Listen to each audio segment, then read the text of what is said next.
The sea before Constantinople looks calm at first, almost too calm for a city that has been attacked, envied, prayed toward, cursed, and measured by enemies for more than 1,000 years.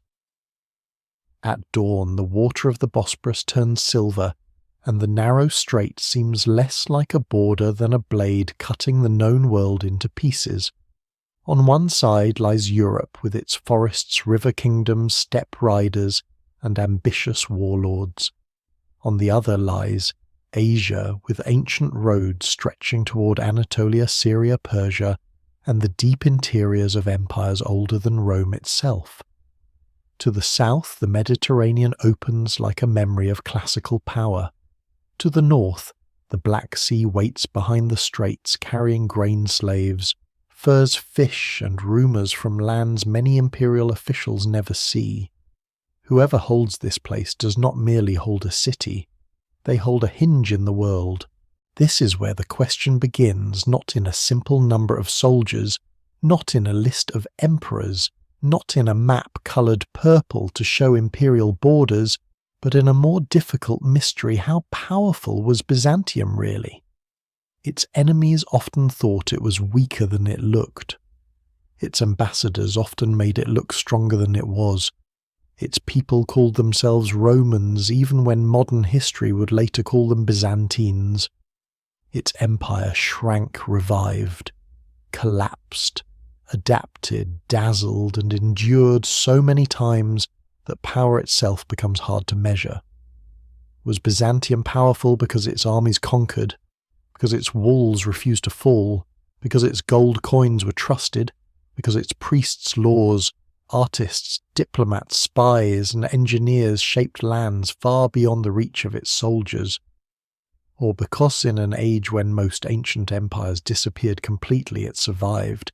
Before we go deeper, take a moment to like the video and subscribe if this is the kind of history and mystery you enjoy. To understand Byzantium, the first thing to do is remove the illusion that it was simply a leftover, a fading remnant of something greater. That idea is tempting because the story of Rome is usually told as a fall. The Western Empire breaks apart. The legions vanish from Britain. Rome itself is sacked. New kingdoms rise in Gaul, Spain, Italy, and North Africa. The old imperial order seems to crumble into fragments. But from the eastern Mediterranean, the picture looks different. Rome does not end in the 5th century. It changes its centre of gravity, its wealth, its tax system, its professional administration, its imperial theology, its urban networks, and much of its military machine remain alive in the East.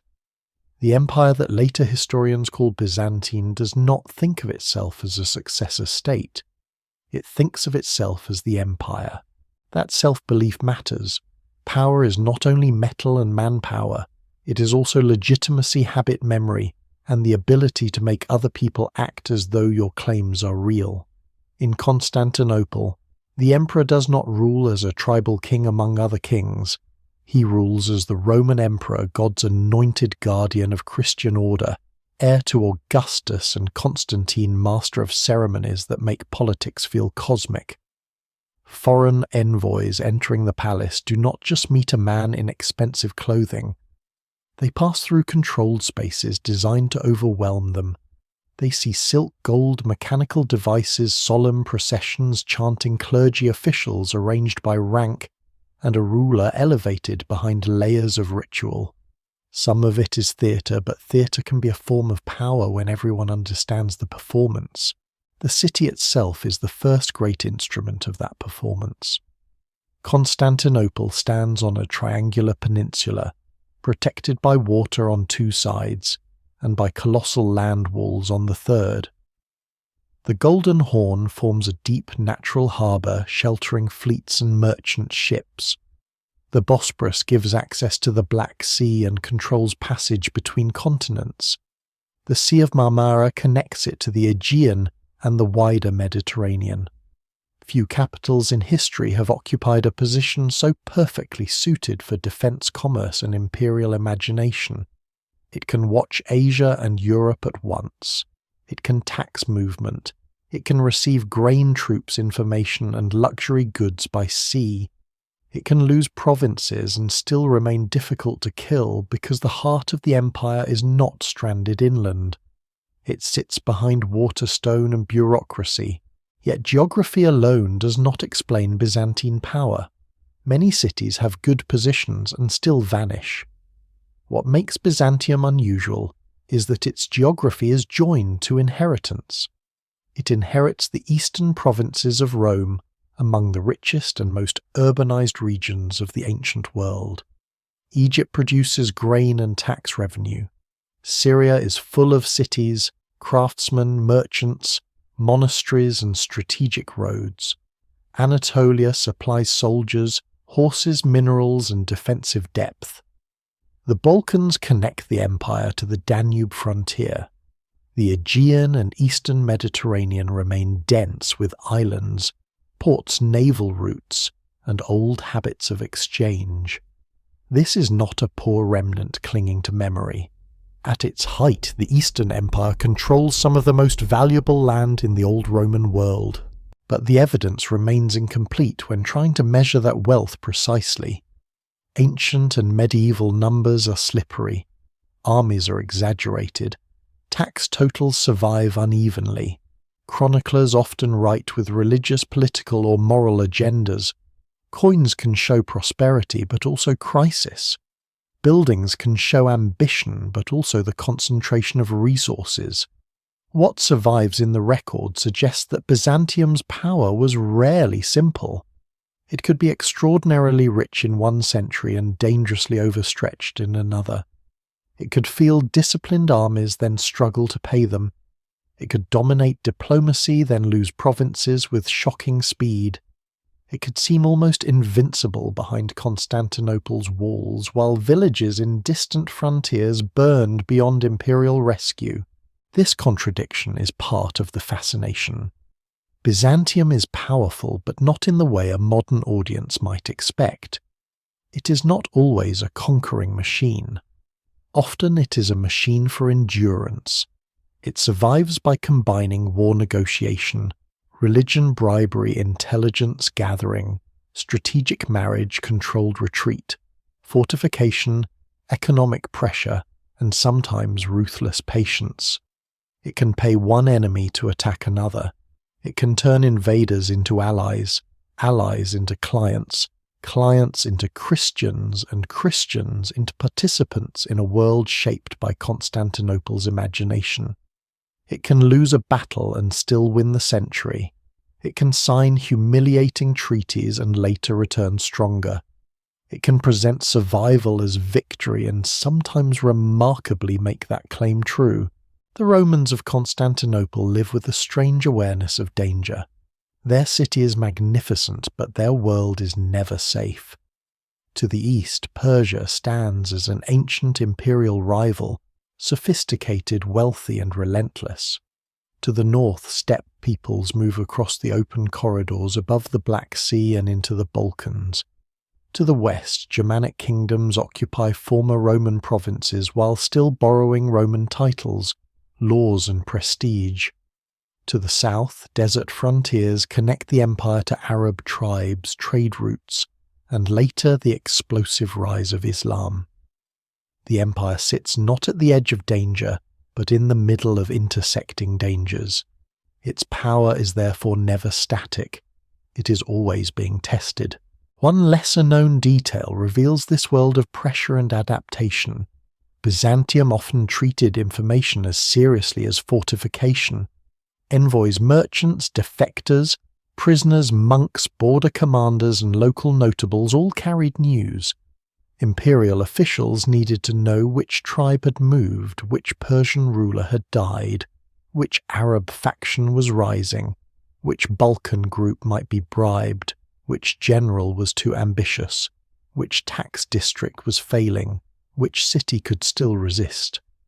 The empire's survival depended on reading the horizon before the horizon arrived at the walls. In a world without modern communications, the ability to gather, interpret, and act on imperfect information was itself a weapon. Still, the empire's greatest weapon may be psychological.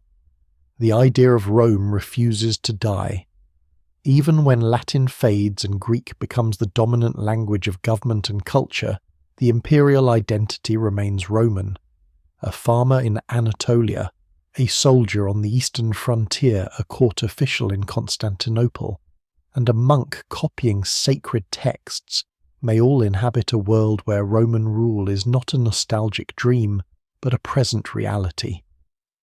This identity binds together people who speak different languages, live in different landscapes, and face different enemies.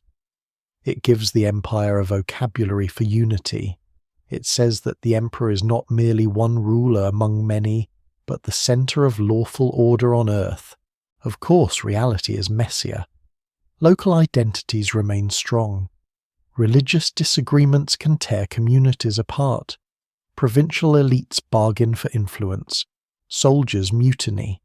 Emperors are blinded, overthrown, tonsured, exiled, murdered, or replaced with alarming regularity. The palace can be as dangerous as any battlefield. Scholars still debate how far ordinary people believed in the grand ideology of empire, and how much they simply lived under its taxes, laws, and armies, because that was the world they inherited. But even if imperial ideology was unevenly felt, it gave Byzantium something many rivals lacked: a durable frame of meaning. The empire could suffer disaster without immediately losing the story it told about itself. That story is inseparable from Christianity.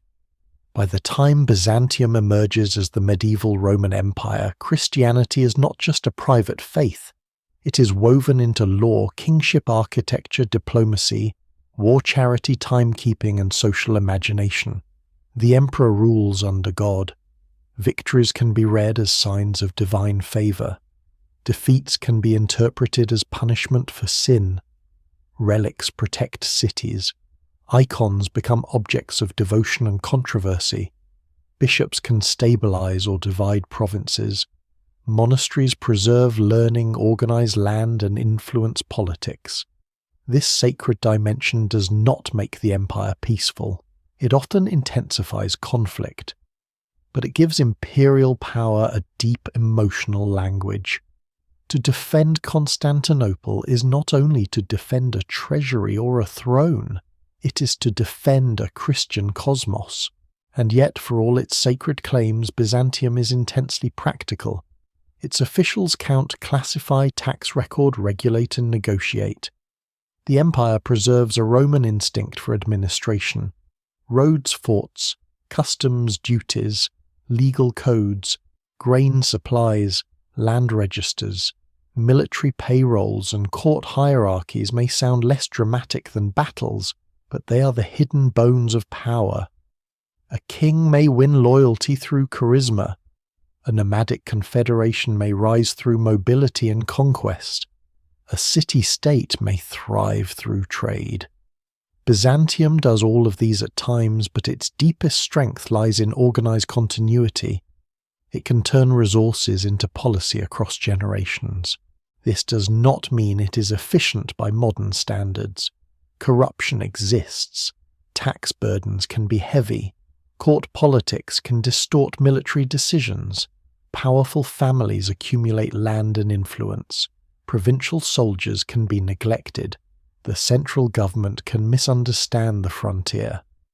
No single explanation fully accounts for the empire's successes or failures, because Byzantium is not one thing across its long life. It is a late antique superpower, under Justinian a battered survival state after the Arab conquests, a revived medieval empire under the Macedonians, a fragile court-centered remnant after the Fourth Crusade, and finally a shrinking city-state haunted by its own past. Asking how powerful Byzantium was means asking when, where, and by what measure. At its strongest, Byzantium could project power across the Mediterranean, reshape.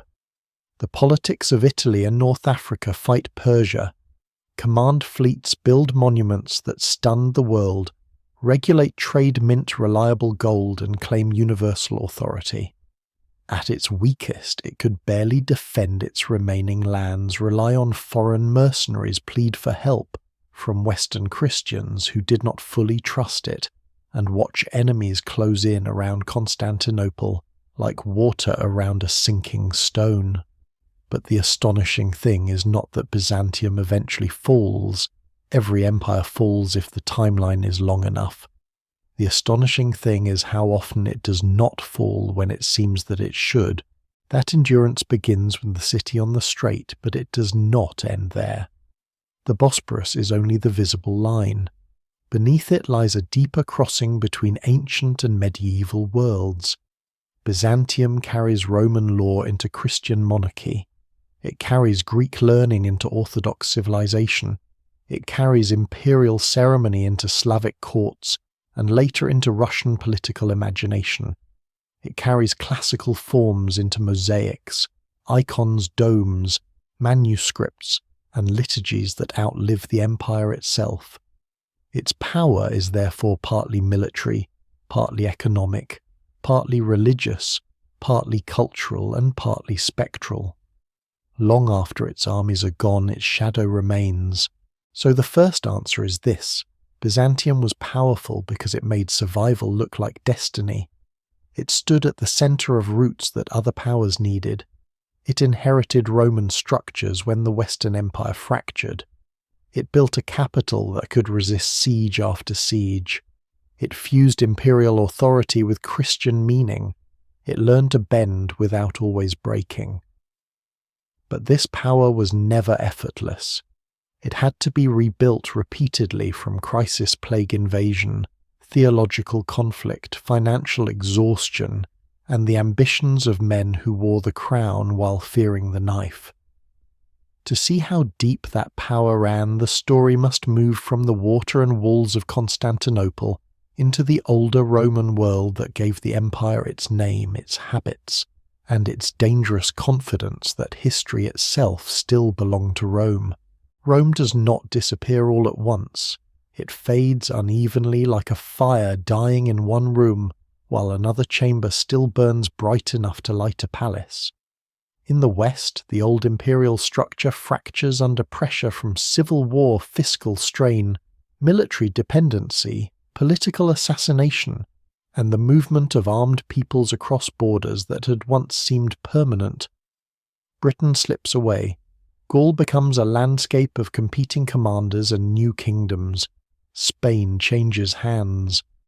North Africa, one of the great food-producing engines of the Western Empire, falls to the Vandals.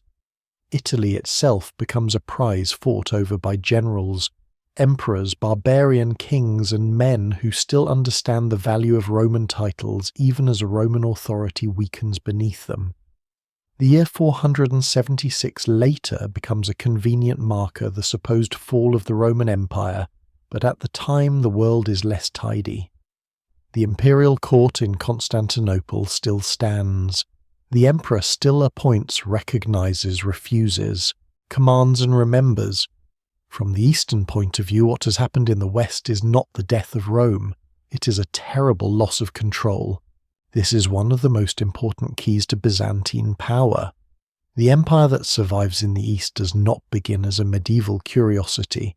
It begins as the continuation of the Roman state with laws, taxes, ranks, army commands, provincial administration, court rituals, and a deeply ingrained belief that the world makes sense only when organized beneath imperial authority.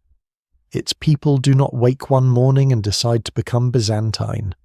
That name comes later from scholars looking back. They call it Byzantium after the older Greek city that had stood on the site before Constantine remade it as Constantinople. But the people inside the empire call themselves Romans. Their emperor is the Roman emperor. Their armies are Roman armies. Their law is Roman law. Their capital is New Rome. The language of daily life and government will gradually become Greek, but the political identity remains Roman with extraordinary stubbornness. The survival of that identity is not an empty label. It carries practical power. A state that believes it is Rome inherits not just pride but claims. It can demand obedience from provinces because obedience to Rome is the proper order of things. It can negotiate with foreign rulers from a position of ceremonial superiority. It can use old legal categories to absorb new peoples. It can treat lost territories not as foreign lands forever gone, but as parts of the Roman world temporarily outside direct control. This attitude can be arrogant and sometimes dangerously unrealistic, but it gives the Eastern Empire a long memory and a long ambition. It does not simply react to events. It measures events against an imperial past it believes remains alive. That past has been reshaped by Constantine. When Constantine founds his new capital in the 4th century, he is not abandoning Rome in a simple sense. He is adjusting the empire to the realities of power. The Eastern Mediterranean is wealthy, urban, defensible, and closer to the most dangerous frontiers. The Persian Empire presses in the east. The Danube frontier requires attention in the north. The old city of Rome is symbolically priceless but strategically awkward.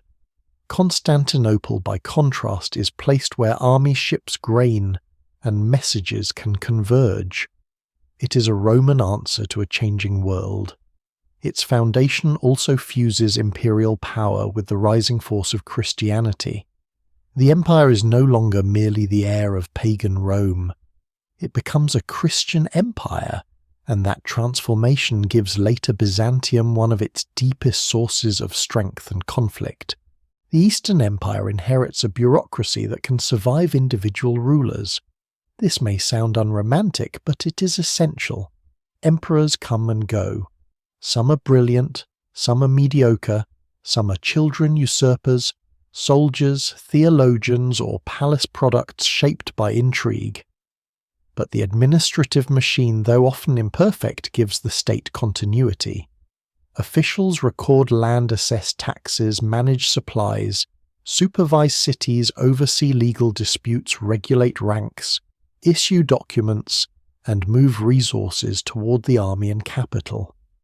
The Western Empire had possessed similar structures, but in many Western regions the tax base weakens, local aristocracies harden into semi-independent powers, and imperial armies become increasingly tied to non-Roman military groups whose loyalty is uncertain. In the East, the state remains more capable of extracting revenue and converting it into organized force. Scholars still debate the exact balance of causes behind the West's collapse and the East's survival.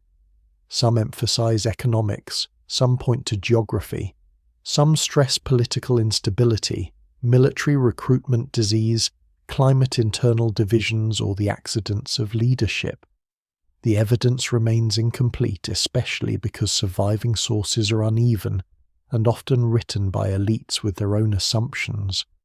But one pattern stands out: the East retains a stronger fiscal core. A government that can collect taxes can pay soldiers. A government that can pay soldiers can defend borders, suppress rebellions, and negotiate from strength. When money fails, authority becomes local and fragile.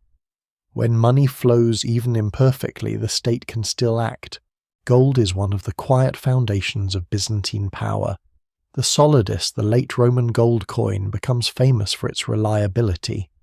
For centuries, Byzantine gold circulates far beyond the empire's borders, trusted in markets, paid to soldiers, used in diplomacy, and admired by rivals. A coin can be a tiny political message. It carries the emperor's image. It announces stability. It says that this state has mines, taxes, mints, discipline, and enough credibility for strangers to accept its metal. In a world where many kingdoms issue coins of less consistent quality, Byzantine gold becomes more than currency. It is portable prestige. Even when the empire is under pressure, its coinage helps project the impression of order. Law is another inheritance that becomes a weapon of continuity. Roman law had grown for centuries into an enormous body of statutes, opinions, precedents, and imperial commands. In the Eastern Empire, law remains central to the idea of civilization. It regulates property, marriage, inheritance, contracts, church privileges, social rank, crime, taxation, and the relationship between ruler and subject. The greatest symbol of this legal inheritance comes under Justinian in the 6th century, but the deeper habit is older. Byzantium survives because it can imagine society as something written, categorized, and governed. Law does not always protect the weak, and imperial justice can be harsh, but legal order gives the empire a language of authority that outlasts battlefield luck. The army that the East inherits is not the old army of the early Roman Principate, but it is still recognizably Roman in organization and purpose. It is a complex force of field armies, frontier troops, cavalry, infantry, engineers, officers, supply systems, and fortified positions. Its soldiers come from many backgrounds. Some are recruited within the empire, others are Federate allies, hired warriors, or men from frontier peoples drawn into Roman service. This mixture can create strength and danger at the same time. The empire needs manpower, and it is often willing to use outsiders, but it also fears commanders with private loyalties and military groups whose ambitions might turn inward. Byzantine political history will be shaped again and again by the problem of controlling armed men without losing the wars they are needed to fight. One surprising detail is how much of Byzantine power depends on paperwork behind the violence. Armies require lists, pay records, supply orders, ranks, transport animals, weapons, production, and tax assignments. A battle may last one day, but the ability to field troops depends on administrative habits built over years. Even imperial ceremonies are tied to this structure. Titles are not just decorations. They organize access, payment, privilege, and hierarchy. The court creates a universe where everyone has a place, or at least where the state tries to convince everyone that a place exists. This can look rigid, but it helps the empire absorb ambitious men. A dangerous barbarian leader might be given a title. A rival ruler might be addressed as a son, brother, or friend of the emperor. A general might be honored before he becomes too restless. Prestige becomes a tool of management. The Christian Church, meanwhile, gives the empire both unity and fracture. By the 5th century, Christianity has become central to imperial life, but Christian unity is far from simple. Arguments over the nature of Christ, the authority of bishops, the language of doctrine, and the relationship between emperor and church shake the empire's provinces. These debates are not minor theological puzzles hidden in monasteries. They shape urban crowds, imperial policy, regional loyalties, and relations between Constantinople, Alexandria, Antioch, Jerusalem, and Rome.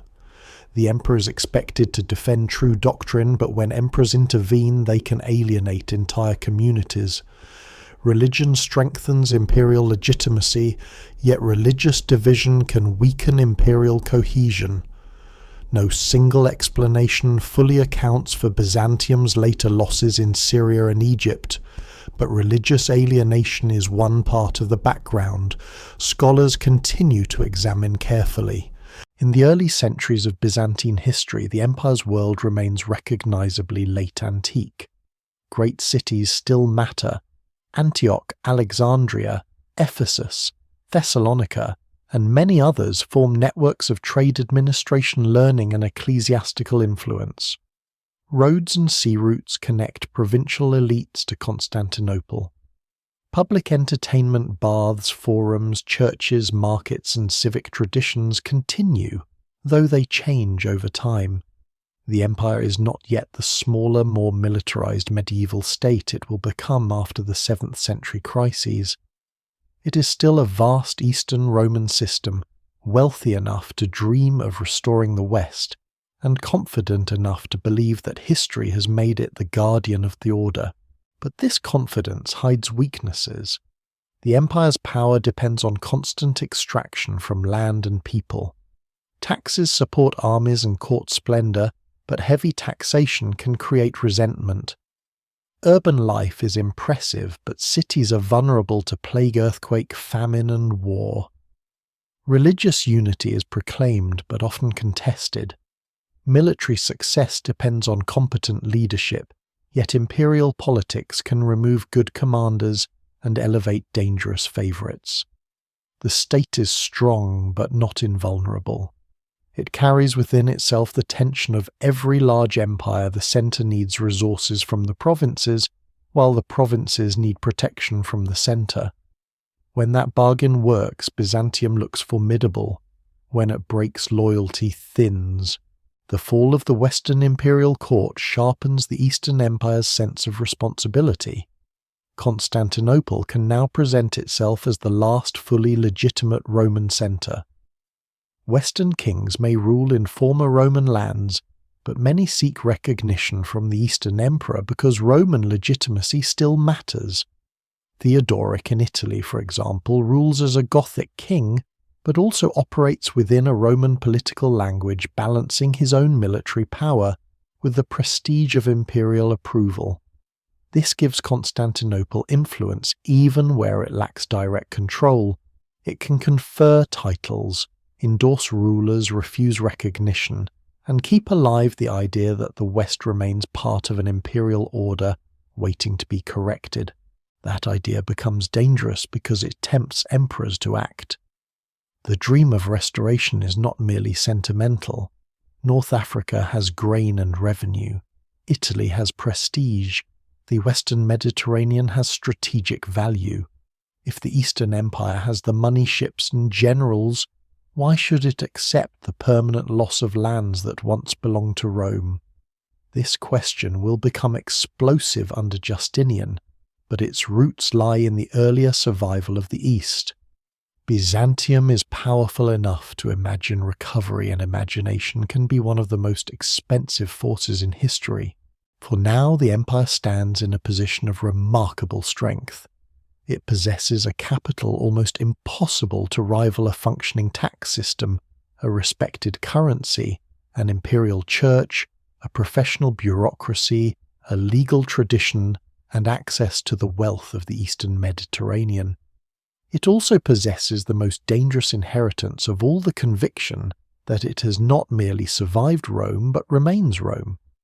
That conviction gives courage, legitimacy, and coherence. It also creates expectations no state can fulfill forever. The empire is not content to be a regional power. It carries a universal claim through a world that is becoming more fragmented, more militarized, and less willing to obey old hierarchies. The story of Byzantine power therefore begins as an act of refusal. It refuses to accept that Rome is over. It refuses to let Western collapse define the whole imperial story. It refuses to surrender the language of law, empire, and sacred order. Yet refusal is only the beginning. To prove that Rome still lives, an emperor will soon attempt something breathtaking: the reconquest of the lost West. It will produce victories that seem to confirm the empire's grandeur, monuments that still shape the imagination, and costs so severe that the triumph itself begins to look like a warning. Constantinople is not merely the capital of Byzantium. It is the empire made visible in stone water ceremony and fear. To approach it by sea is to understand why so many enemies desired it, and why so many failed to take it. The city rises from its peninsula with the confidence of a place that seems to have been designed by geography before human hands ever touched it. The Bosporus narrows beside it. The Golden Horn curves into a protected harbour. The Sea of Marmara guards its southern edge. Ships must respect it, armies must calculate around it, and merchants must pass near it if they want access to the great routes between the Mediterranean and the Black Sea. In a world where roads are dangerous, borders unstable, and long-distance communication uncertain, Constantinople is a fixed point. It watches movement, gathers wealth, and turns location into authority. The first impression is defensive.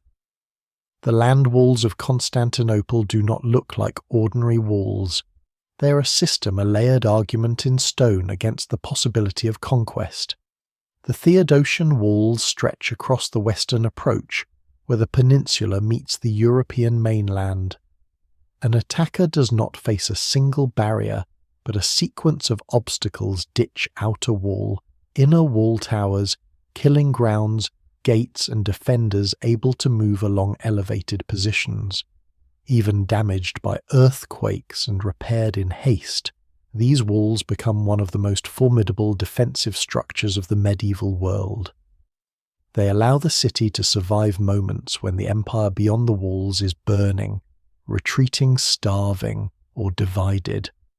Many states collapse when their field armies fail. Byzantium repeatedly proves that a field army can fail, and the empire can still live if Constantinople holds. Yet the walls are only the outer shell. The city's real strength lies in the density of systems inside them. Granaries, cisterns, harbours, workshops, churches, barracks, palaces, administrative offices, markets, and roads form a living machine. The city requires water, and so aqueducts and vast underground cisterns store it against siege and drought.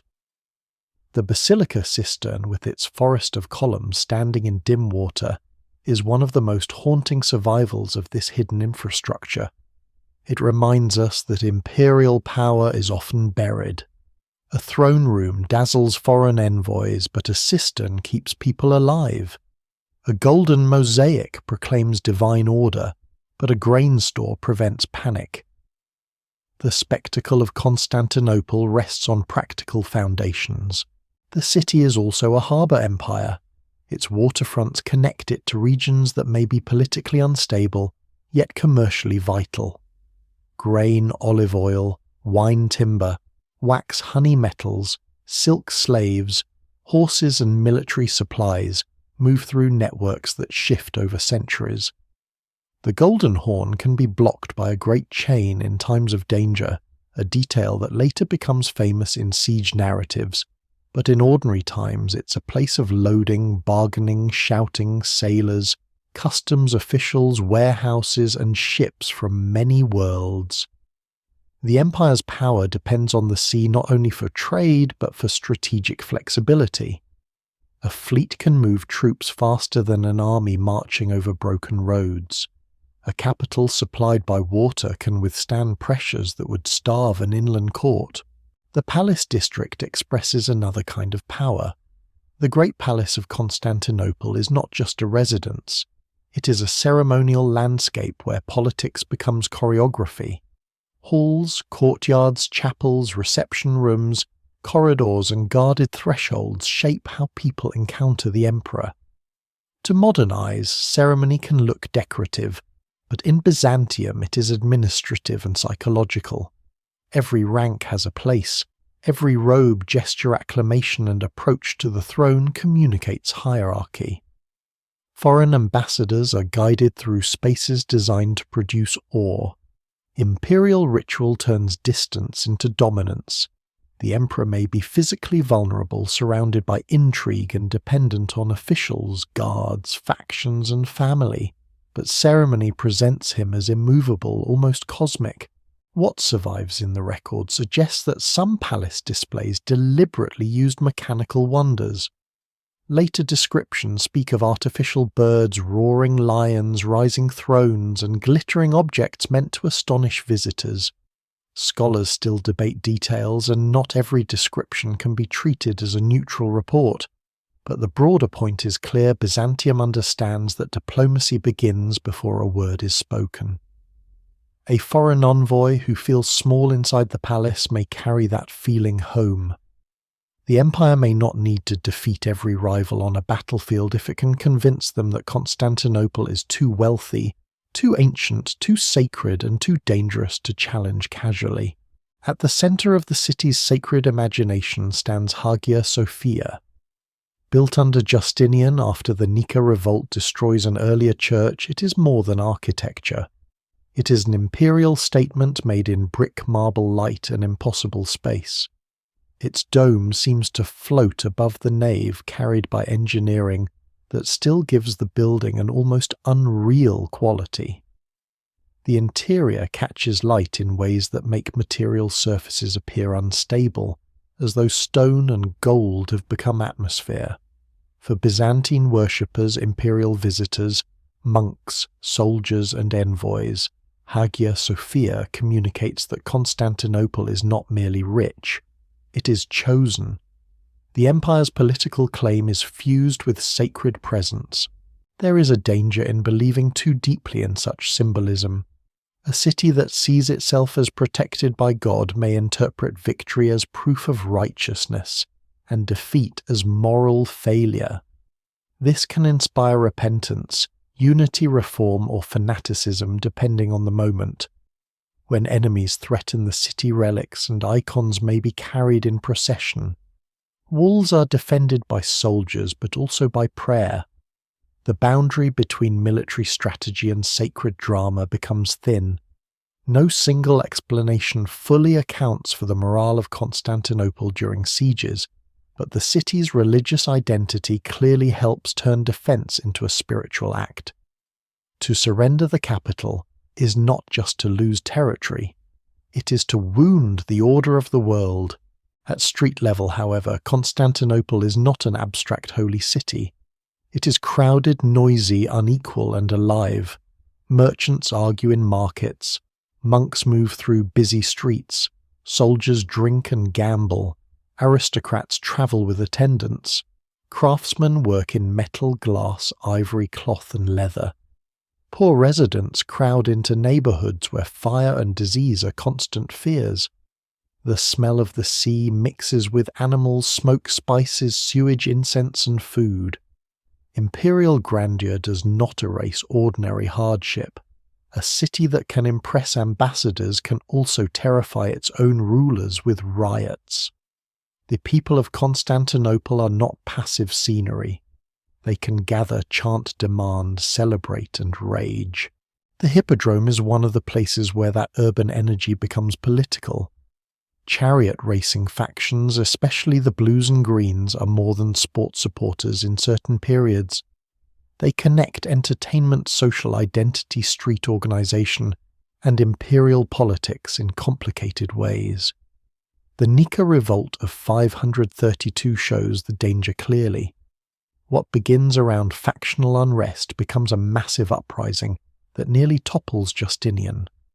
Much of the city burns. The emperor considers flight. The revolt is crushed with enormous violence, and afterward Justinian rebuilds on a monumental scale. Hagia Sophia rises from the destruction, but the episode reveals something essential.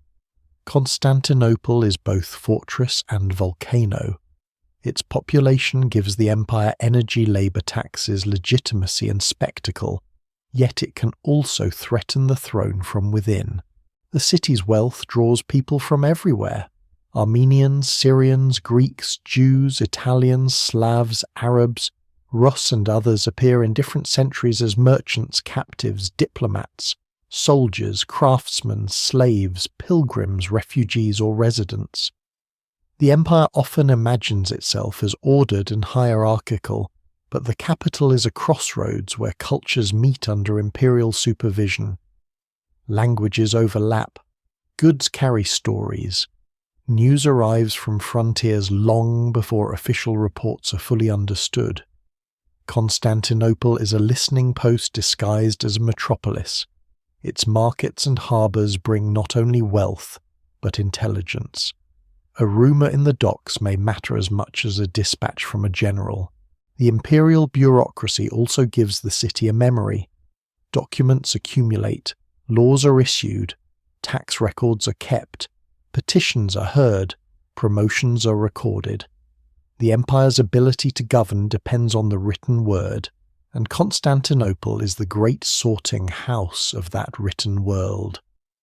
This is one reason Byzantine power can survive catastrophe.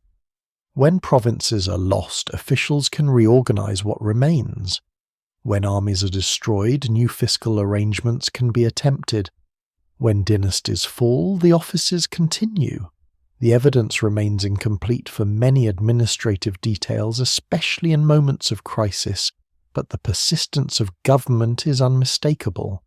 The city is not only a symbol, it is a file cabinet for empire, though a very dangerous and glittering one. Its food supply reveals another side of power. Ancient Rome depended heavily on grain shipments, and Constantinople also requires reliable provisioning. In the earlier period, Egypt is especially important as a source of grain. The loss of Egypt in the 7th century will therefore be a profound shock, forcing the empire to adjust its supply systems and economic geography. But before that loss, the city's ability to feed a huge population reinforces imperial confidence. Bread is politics. A capital that cannot feed its people cannot maintain ceremony for long. The emperor's sacred image weakens quickly when stomachs are empty. Constantinople's location, however, brings a permanent vulnerability. It is a prize too great to ignore. Persians dream of pressuring it. Avars and Slavs threaten it from the European side. Arab fleets later test it with enormous ambition. Bulgars, Rus' Crusaders and Ottomans will all appear in the long story of its danger. Its strength attracts violence. The same straits that enrich it also guide enemies toward it. The same walls that preserve it also encourage the empire to gamble, because rulers know that even if outer provinces fall, the capital might still endure. This can produce resilience but also dangerous complacency. A state with an impregnable heart may underestimate the slow bleeding of its limbs. One lesser-known feature of Constantinople's power is its ability to absorb catastrophe into memory.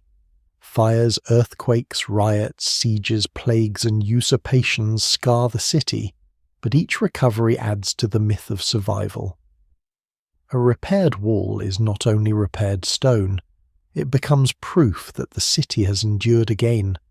A rebuilt church is not just architecture, it becomes a story about destruction overcome. This accumulation of survival gives Constantinople a reputation that affects future attackers. To besiege it is to challenge not one ruler but centuries of failed enemies. Still, the impossible city is never truly impossible.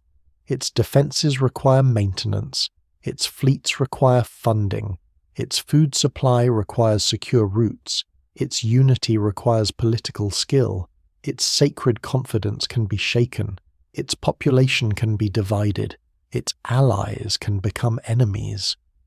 The power of Constantinople is therefore conditional, not magical. It is a machine that must be fed, repaired, defended, and believed in. When those conditions hold, the city can preserve an empire through disasters that would erase lesser states.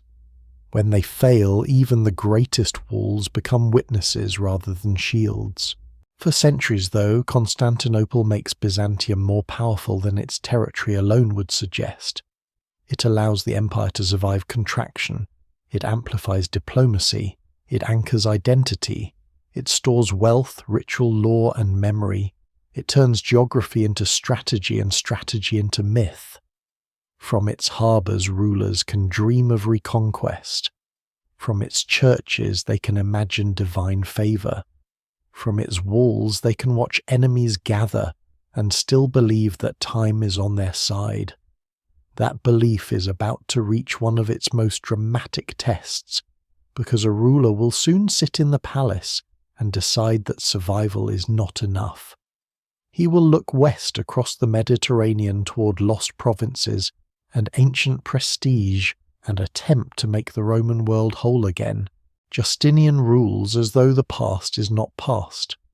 From the palace in Constantinople, the broken western Mediterranean does not look like a lost world that must be mourned from a distance. It looks like unfinished business. North Africa, Italy, Sicily, parts of Spain, the islands and sea lanes that once linked Roman power together, all of them remain heavy with memory. To a ruler who believes he is the Roman emperor, their loss is not a permanent fact of history. It is a disorder waiting to be corrected. Justinian's reign becomes one of the most dramatic answers to the question of Byzantine power. because under him the empire does something extraordinary. It stops merely surviving and tries to reverse time. The dream is dangerous from the beginning. The Eastern Empire is wealthy, but wealth is not infinite. It has armies, but armies must be paid, transported, supplied, reinforced and trusted. It has brilliant officials, but brilliance at court can easily become arrogance. It has a capital capable of projecting sacred authority, but sacred authority does not make ships sail faster or soldiers immune to disease. Justinian's ambition rests on a simple imperial assumption. If Rome still exists in Constantinople, then the lost parts of Rome should, if possible, be restored to Roman rule. The logic is powerful. The cost is enormous. At first the dream seems almost blessed. The Vandal kingdom in North Africa looks vulnerable. It controls lands that had once been among the richest provinces of the Western Empire, and for Constantinople reclaiming Africa promises not only prestige but revenue, grain and naval advantage. Justinian sends Belisarius, one of the most famous generals in Byzantine history, with a comparatively small expeditionary force. The campaign could have ended in disaster. The sea crossing itself is risky. Supplies are uncertain. The Vandals have cavalry local knowledge and the advantage of defending their own kingdom. But Belisarius moves with speed and discipline. In a stunning sequence of victories, Vandal power collapses. Carthage returns to imperial hands. North Africa, the old Roman granary and strategic anchor, is once again ruled from Constantinople. The victory is dazzling, and perhaps that is the problem. Success makes restoration look easier than it is. The conquest of the Vandal kingdom suggests that the West may be less solid than it appears that Germanic kingdoms built over Roman foundations can be cracked open by a determined emperor with money ships and a gifted commander. But Africa is not the entire West. Italy is different. Italy is the old heartland symbolic beyond calculation, and it is ruled by the Ostrogoths, who are far more deeply embedded than the Vandals. Their kingdom is not a temporary camp. It has administration, land-holding elites, military strength, and a complicated relationship with the Roman population. To reconquer Italy is not simply to win battles. It is to tear open the political body of the peninsula. The war in Italy begins with promise and turns into a long wound. Belisarius captures Sicily, moves into Italy, and eventually enters Rome. The old city, though no longer the real capital of imperial power, still carries a weight that no other city can carry. To restore Rome to Roman rule is a symbolic triumph almost too perfect for imperial propaganda. Yet the triumph is fragile. The Goths resist. Armies march, countermarch, besiege, negotiate, betray, and return. Rome itself changes hands more than once. Aqueducts are cut. Farmland is ruined. Populations shrink. Cities suffer. The peninsula that Justinian wants to restore is damaged by the very struggle meant to save it. This is one of the central tragedies of Justinian's reconquest. The empire proves its power by winning, but victory consumes the thing it desires. Italy, after years of war, is not the wealthy, stable, easily taxable prize imperial planners may have imagined. It is exhausted. Its old senatorial aristocracy declines further. Its infrastructure suffers. The city of Rome, once the centre of the world, becomes a battered symbol rather than a functioning imperial heart. What survives in the record suggests devastation on a scale that varied by region, and scholars still debate the exact demographic and economic impact. But no serious reading of the period makes the Gothic War look like a clean restoration. It is a restoration through ruin. Justinian's court also fights on other fronts. The eastern frontier with Persia cannot be ignored simply because the emperor dreams of the west. The Sasanian Empire remains a sophisticated and dangerous rival. War and diplomacy alternate, each expensive in its own way. A peace treaty can require heavy payments. A campaign can drain troops needed elsewhere. The empire is trying to behave like a universal Roman power, while facing the hard reality of multiple frontiers. Its geography gives it reach, but reach can become overextension. A soldier in Italy cannot simultaneously defend Syria. Gold spent on one frontier cannot be spent unchanged on another. Imperial ambition forces choices, and Justinian often chooses more than one thing at once. Inside the empire, Justinian's power is also expressed through law and building. His legal reforms produce one of the most important legacies of Roman civilization, the great codification associated with his reign. Centuries of imperial enactments and juristic writings are gathered, organized, and reshaped into a body of law that will echo far beyond Byzantium. This is power of a different kind, less visible than conquest, but longer lived. Armies can lose provinces. Legal ideas can travel through centuries. The emperor who sends generals across the Mediterranean also orders the Roman legal tradition to be clarified and preserved. In that sense, Justinian conquers time more successfully than territory. His building program is equally revealing. After the Nika revolt nearly destroys his throne and burns major parts of Constantinople, he does not rebuild modestly. He builds as if catastrophe has given him permission to make the city more imperial than before. Hagia Sophia rises as the masterpiece of this vision, but it is not alone. Fortifications, churches, administrative buildings, roads, and frontier works appear across the empire. The ruler who restores Roman lands also restores and marks space with architecture. Stone becomes policy. Domes, walls, and inscriptions tell subjects and enemies that the emperor is not shaken by crisis. He answers fire with marble. Yet such grandeur has a shadow. Buildings cost money. Wars cost more. Officials must collect taxes to pay for imperial dreams, and tax collection is rarely gentle. Justinian's administration is famous for energy, but also for severity. Procopius, one of the major sources for the reign, gives sharply different portraits depending on the work being read, the official wars, the buildings, and the bitter scandalous secret history. The evidence remains complicated because Procopius writes with talent, proximity, and possible resentment.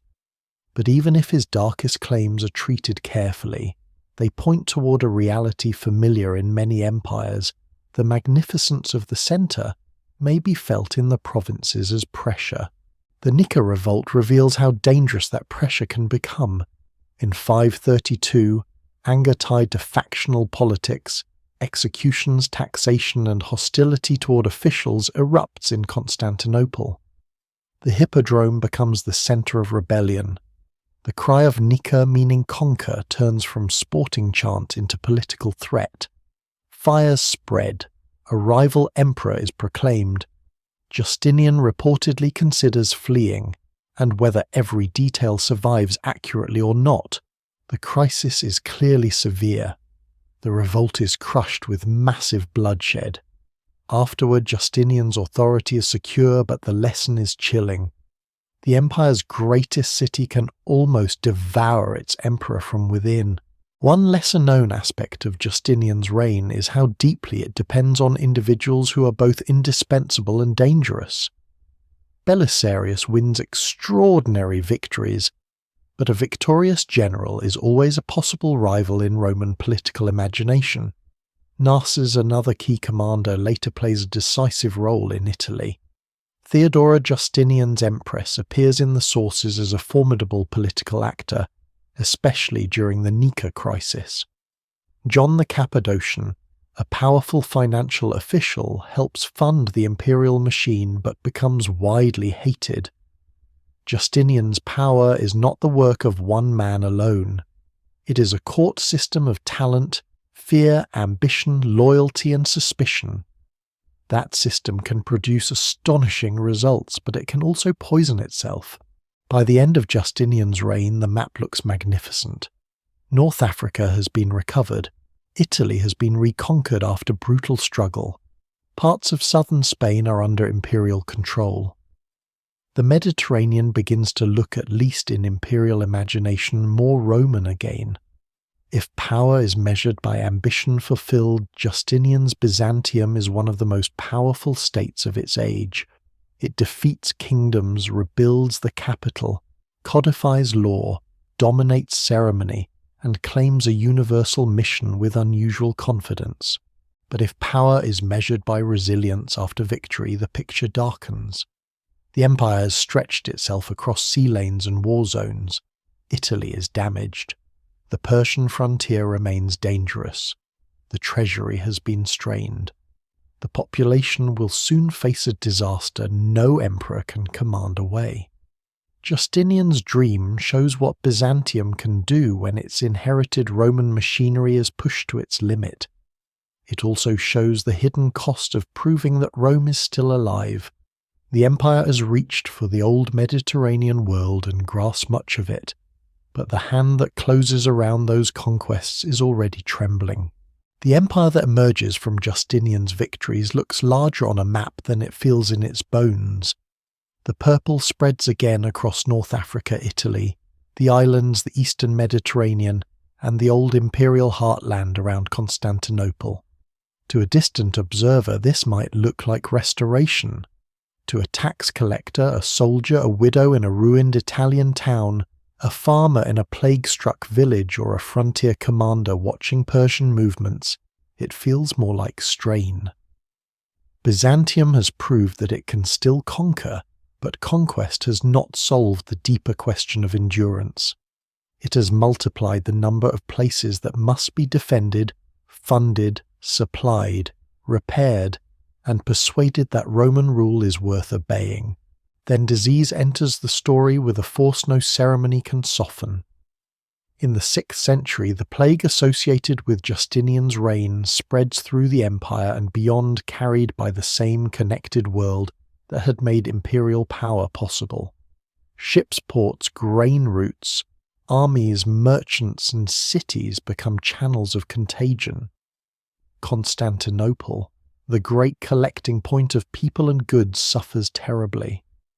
Contemporary accounts describe streets filled with death, social routines, collapsing burial systems overwhelmed, and fear moving faster than official response. The exact numbers remain debated, and scholars still argue over the plague's demographic scale in different regions, but there is little doubt that it shocks the empire at the worst possible time. The state is already stretched by war and reconstruction. Now its taxpayers, soldiers, workers, sailors, officials and farmers are dying. This is one of history's coldest lessons about power. The very networks that make an empire rich can also make it vulnerable.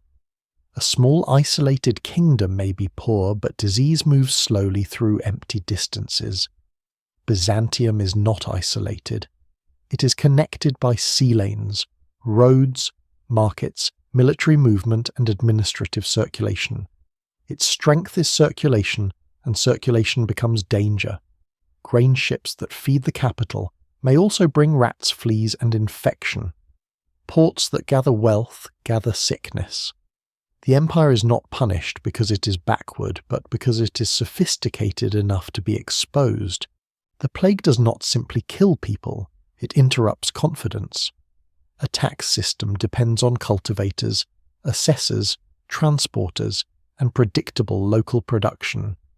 Armies depend on recruitment and supply. Cities depend on food entering at the right time. Estates depend on labour. Workshops depend on skilled hands. When mortality rises sharply, the state may still demand revenue, but the land cannot always answer. Officials may still issue orders, but fewer people remain to carry them out. Some regions recover faster than others. Some records vanish into silence. The evidence remains incomplete, and historians continue to debate how long the plague's economic damage lasted, but its psychological effect is easier to imagine. Justinian's triumphant world suddenly looks fragile, as if the restored empire has been built on ground that can open without warning. War does not pause out of respect for disease. The Persian frontier continues to consume attention and money. The Sasanian Empire is too powerful to be ignored and too close to be treated as a distant problem. Fortresses border cities, client peoples' desert routes. Armenia, Mesopotamia, Syria, and the Caucasus become parts of a long strategic contest. Sometimes the empire buys peace, sometimes it fights, sometimes diplomacy and war blur together. Payments to Persia can be humiliating, but they may be cheaper than campaigns. Campaigns may restore honor, but they may drain the treasury faster than tribute. No single explanation fully accounts for Byzantine decisions on this frontier, because emperors are rarely choosing between good options. They are choosing between different kinds of loss. In the West, the reconquests demand constant attention. North Africa, though valuable, is not simply pacified forever after the Vandals' fall. Local revolts, Berber resistance, military mutinies, and administrative difficulties complicate the dream of easy restoration. Italy is even more painful. The Gothic War leaves scars, and after the empire finally defeats the Ostrogoths, a new people. The Lombards enters Italy only a few years later. Byzantine control shrinks into coastal zones, fortified cities, Ravenna Rome's southern territories, and scattered corridors of influence. The peninsula becomes a patchwork. The empire has won the war and still cannot fully possess the peace. This pattern reveals the difference between conquest and power.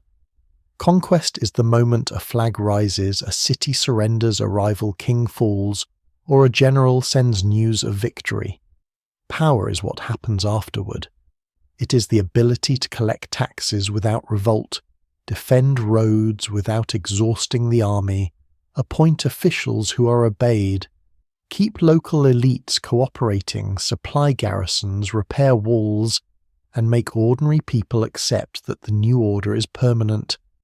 Justinian's Byzantium can conquer astonishingly well under the right commanders, but after plague war and overextension, its ability to turn conquest into stable strength weakens.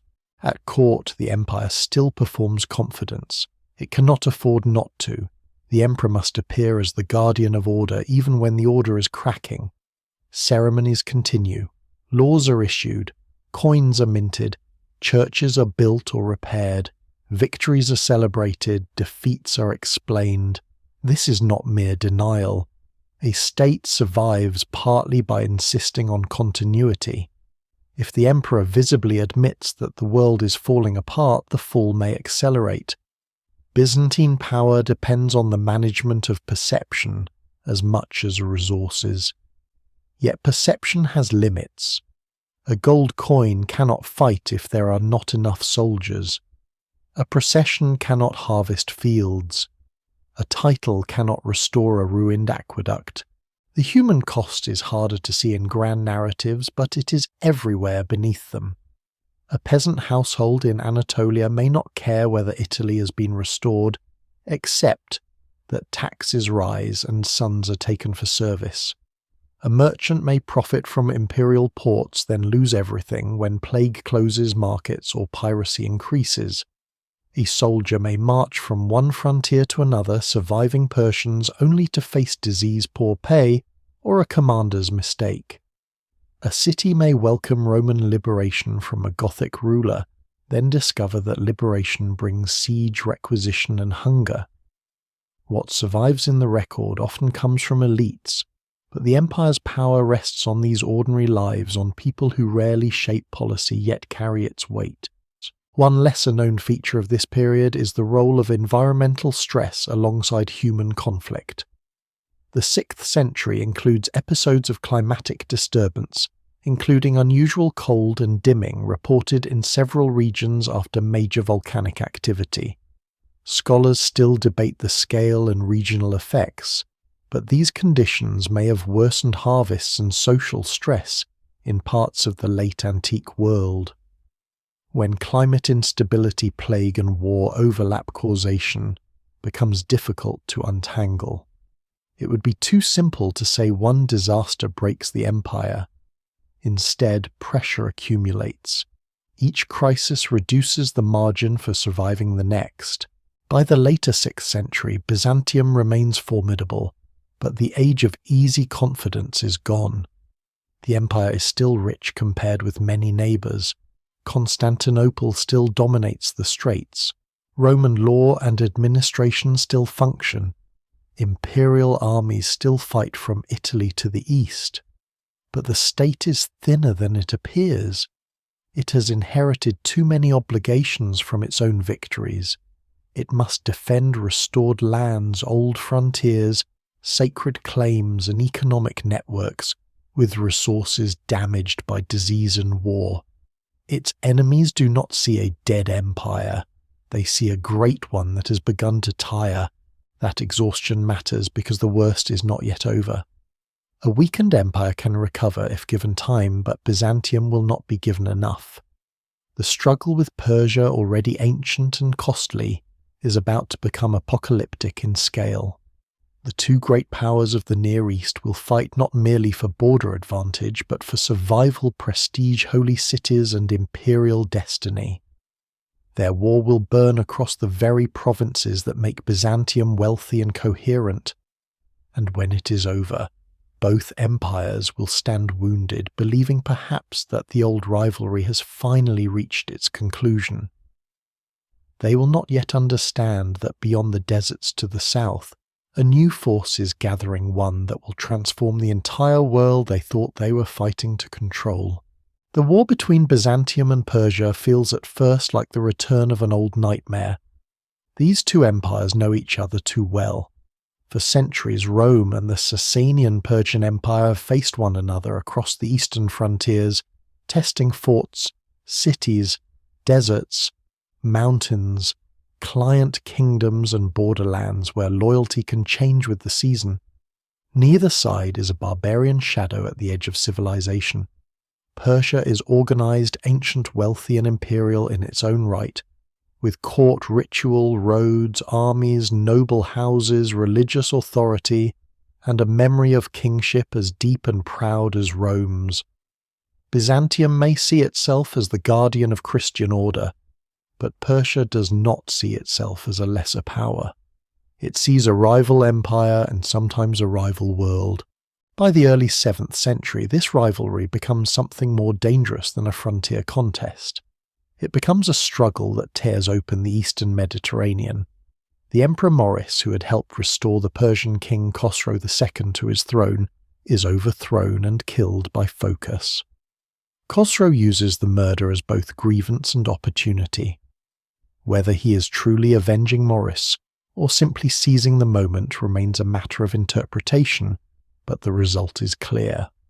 Persia attacks, and Byzantine defences begin to unravel. This is not a minor raid. It is a massive imperial offensive into the heart of territories that Byzantium depends upon. The scale of the Persian advance is shocking. Syria falls. Cities that had long lived inside the Roman imperial world are pulled into Persian control. Jerusalem is captured in 614, an event that sends religious and political shockwaves through Christendom. The loss is not only strategic, it is sacred. The city of Christ's passion, resurrection, and holy places is now in enemy hands. The true cross, one of the most revered relics in the Christian world, is reportedly taken away. In an empire where politics and faith are fused, this is not just defeat. It feels like a cosmic wound. If Constantinople is the earthly centre of Christian empire, Jerusalem is one of its spiritual anchors, and its fall demands explanation. Egypt follows. This may be even more dangerous in practical terms. Egypt is not merely another province with old prestige, it is a source of grain revenue and strategic depth. Its loss cuts into the empire's ability to feed and finance itself. Alexandria, with its ancient intellectual and commercial importance, passes out of Byzantine control for a time. The Eastern Empire now faces the nightmare that earlier rulers had spent centuries trying to prevent the loss of the wealthy southern and eastern provinces that make Constantinople's grandeur possible. The map of Byzantine power contracts with frightening speed. At the same time, the Balkans are under severe pressure. Avars and Slavs threaten the European approaches, and imperial authority in many Balkan regions weakens or disappears. The empire is being pulled apart from several directions at once. The capital still stands, but the world around it darkens. This is where Byzantine power reveals one of its strangest features. It can look almost dead, and yet not be dead. Its provinces can fall, its relics can be taken, its armies can lose its treasury, can strain, and still the central idea of the empire does not immediately collapse. Constantinople remains a reservoir of command faith and desperate improvisation. Into this crisis steps Heraclius. He comes to power in 610 after overthrowing Phocas, inheriting an empire that seems close to ruin. Heraclius is not beginning a reign from strength. He is taking command of a state bleeding from nearly every frontier. The evidence for his decisions is filtered through later narratives and religious interpretation, so scholars still debate details of his strategy and motives, but the broad arc is astonishing. Rather than accept slow strangulation, Heraclius reorganizes, gathers resources, and eventually carries the war deep into Persian territory. It is a gamble of the highest order. If Constantinople falls while he campaigns, everything is lost. If his army is destroyed, the empire may not recover. Heraclius's counter-offensive turns the war into an epic of reversal. He campaigns through the Caucasus and into regions that threaten Persia from unexpected angles. He works with allies, including steppe forces, though such alliances are always unstable. He presents the struggle in increasingly sacred terms as a war for Christian restoration against an enemy that has taken holy places and relics. This does not mean every soldier experiences the war as a pure religious crusade in the later medieval sense. Material concerns, survival, pay loyalty, and imperial discipline still matter. But the sacred language gives the conflict emotional force. Byzantium is not simply trying to regain territory. It is trying to prove that God has not abandoned the Roman Empire. One of the most dramatic moments comes when Constantinople itself is besieged in 626 by Avars, Slavs, and Persians, acting in coordination from different sides of the imperial world. The Persians hold positions across the Bosporus in Asia, while the Avars and Slavs threaten from the European side. The city is in mortal danger, yet geography and naval control again matter. The Persians cannot easily cross to unite with the Avar-led forces, because Byzantine sea power holds the waters. The walls and the fleet work together. The capital survives, and its survival becomes another layer in the legend of Constantinople, as a city guarded by stone water and divine favour. To the defenders, the failure of the siege must have seemed like more than good tactics. It looked like a sign. Heraclius then presses the war to its conclusion. In 627 near Nineveh, Byzantine forces win a major victory.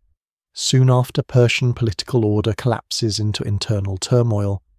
Khosrow II is overthrown and killed.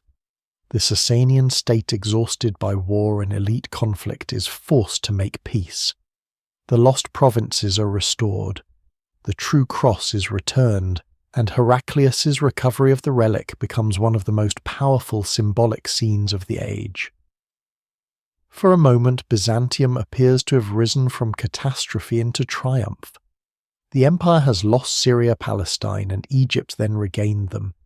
It has endured siege, humiliation, and sacred loss, then answered with one of the most stunning recoveries in Roman history. But the triumph is deceptive. The war has not restored the old world, it has emptied it. The great cities of the East have changed hands. Armies have marched across productive lands. Tax systems has been disrupted. Populations have suffered. Fortresses, roads, and local loyalties have been strained. Both Byzantium and Persia emerge victorious and defeated. At the same time, Byzantium wins the war, while Persia survives only briefly in a weakened form. The old balance between the two superpowers is broken, but not in a way either side can control. This is the hidden turning point. For centuries, the Near East has been shaped by the competition between Roman and Persian imperial systems. Each empire understands the other. Each has developed strategies for the other. Borders move, but the game remains familiar. Then, after the most destructive round of that ancient game, a new force appears from Arabia, moving through the exhausted spaces between them. The early Muslim armies do not enter a stable world guarded by two fresh superpowers. They enter a world whose great empires have just spent themselves in a generation of violence. It would be too simple to say that Byzantium and Persia fall before Islam only because they are tired. The rise of the Arab-Muslim polity has its own energy organization, faith leadership, and military adaptability. But exhaustion matters. No single explanation fully accounts for the speed of the conquests that follow. Religious divisions in the provinces, fiscal pressure, local calculations, military overstretch, plague, and the shock of long war all form part of the background. What survives in the record suggests that many communities in Syria and Egypt had already endured decades of upheaval before Arab armies arrived. Imperial rule may have returned, but return is not the same as recovery. Byzantium's victory over Persia therefore becomes one of history's bitterest triumphs. Heraclius saves the empire from its ancient rival, only to watch a new power strip away the restored provinces within a few years. The empire has shown extraordinary strength, resilience under invasion, the ability to reorganize, the capacity to strike deep into enemy territory, and the symbolic force to turn survival into sacred restoration. Yet that strength has been purchased at a terrible cost.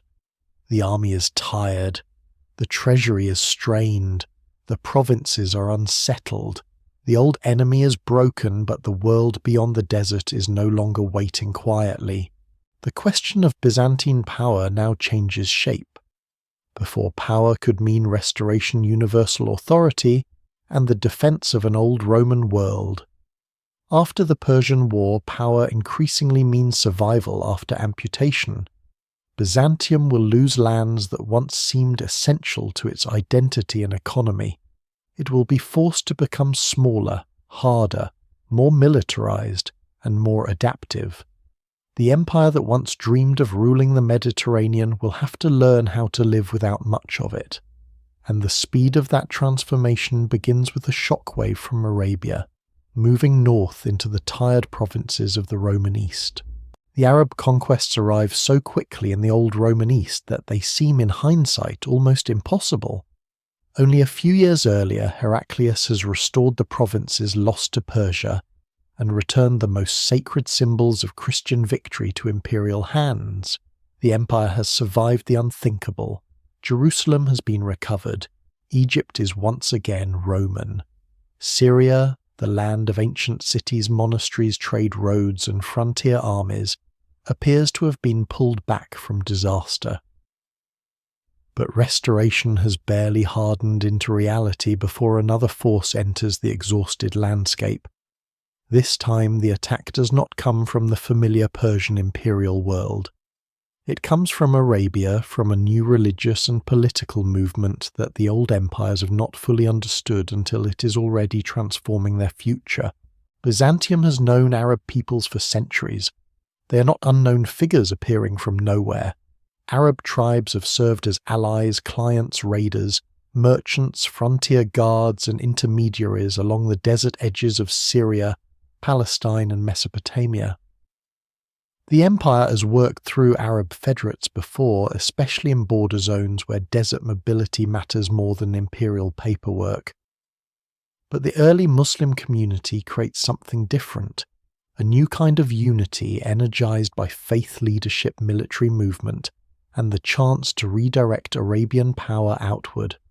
Scholars still debate many details of the earliest conquests, because the sources are complex later and written from different religious and political perspectives. Yet the outcome is unmistakable. Within a remarkably short time, the Eastern Roman world loses provinces that had been central to its wealth, theology, and identity for centuries. The first great shock comes in Syria and Palestine. These lands are not peripheral. They are among the spiritual and strategic cores of the Christian Roman world. Antioch is one of the great cities of late antiquity. Jerusalem is sacred beyond measure. Damascus, Emesa, Caesarea Gaza, and countless smaller towns sit within a web of roads, garrisons, bishops, monasteries, markets, and estates. To lose this region is not simply to move a line on a map. It is to tear away a layer of Roman memory and Christian geography. The empire's eastern provinces had long absorbed the pressure of Persia. Now they become the first great arena of a new age. The Battle of Yarmouk in 636 becomes a turning point, though like many ancient battles, its exact details are debated. What matters is the result. Byzantine forces fail to stop the Muslim armies, and Syria is effectively lost. The defeat is devastating, not only because of the battlefield outcome, but because of what follows. Fortified cities may negotiate, resist, or surrender under terms. Local populations must decide how to survive under new rulers. Imperial officials withdraw. Bishops adapt. Soldiers retreat toward Anatolia. The Roman East, which had just endured Persian occupation and return, now enters a more permanent transformation. Constantinople's authority recedes from landscapes that had helped define the empire. Egypt follows, with consequences even more severe for the imperial system. Egypt is a jewel, but the word jewel can make it sound decorative when in truth it is structural. Its fields, fed by the Nile, produce enormous agricultural wealth. Its tax revenues support imperial finance. Its grain helps feed great cities. Alexandria connects the Mediterranean to older traditions of learning, trade, and administration. Losing Egypt means losing more than prestige. It means losing a revenue engine and supply base at a moment when the empire can least afford further contraction. The conquest of Egypt by Arab forces in the 640s cuts deeply into the material foundation of Byzantine power. The evidence remains incomplete regarding the attitudes of local populations during these conquests. Some later accounts suggest that religious tensions between Constantinople and non-Chalcedonian Christian communities in Syria and Egypt weakened loyalty to imperial rule. There is likely some truth in the importance of religious division, but it should not be exaggerated into a simple explanation. Most communities do not welcome war because of doctrinal disagreement alone. They fear armies, taxes, famine, and uncertainty. Some may have resented imperial religious policy. Some may have preferred negotiated surrender to prolonged siege. Some may have calculated that new rulers were less immediately dangerous than returning imperial troops. No single explanation fully accounts for local responses, and the surviving sources often reflect later agendas. What can be said is that Byzantine authority in these provinces had already been strained by decades of war taxation plague and theological conflict before the Arab armies arrived. For Heraclius, the losses must have been almost unbearable. He had spent his reign rescuing the empire from Persia, only to see the restored East slip away again. Later tradition imagines him recognizing the finality of the loss with deep sorrow as he withdraws from Syria. Whether such scenes preserve exact memory or shaped legend, they capture the emotional truth of the moment. Byzantium is not merely defeated in a campaign, it is forced to accept that some of the oldest provinces of the Roman Christian world may be gone for good. The empire that once claimed universality now faces a future of contraction, yet the most astonishing fact is that Byzantium does not collapse. Persia, by contrast, is overwhelmed. The Sasanian Empire already shattered by war, and internal instability falls completely to the new Islamic power. Its ruling dynasty disappears. Its imperial structure is absorbed into a new world. Byzantium loses immensely but survives. That difference matters. It shows that Byzantine power is not only the power to hold territory, it is the power to remain coherent after losing territory that should have been fatal. Constantinople, Anatolia, the Aegean parts of the Balkans, and the imperial institutions around them become the core of a transformed state. This survival requires painful adaptation. The empire can no longer rely on the same Eastern wealth.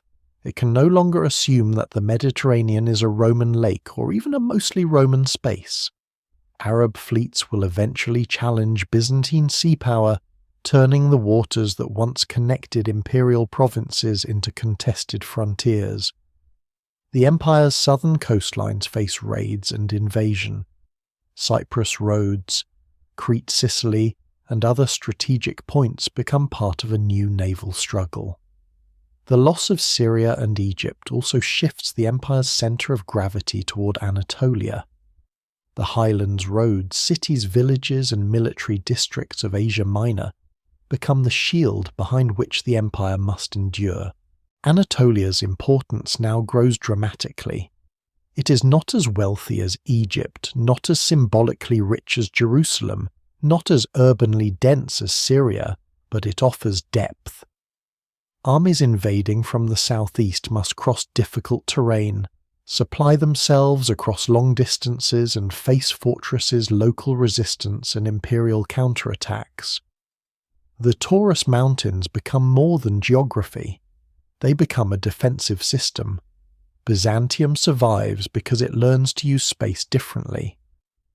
Instead of controlling vast wealthy provinces directly, it increasingly relies on hardened corridors, fortified zones, mobile armies, and the ability to absorb raids without letting them become permanent conquest.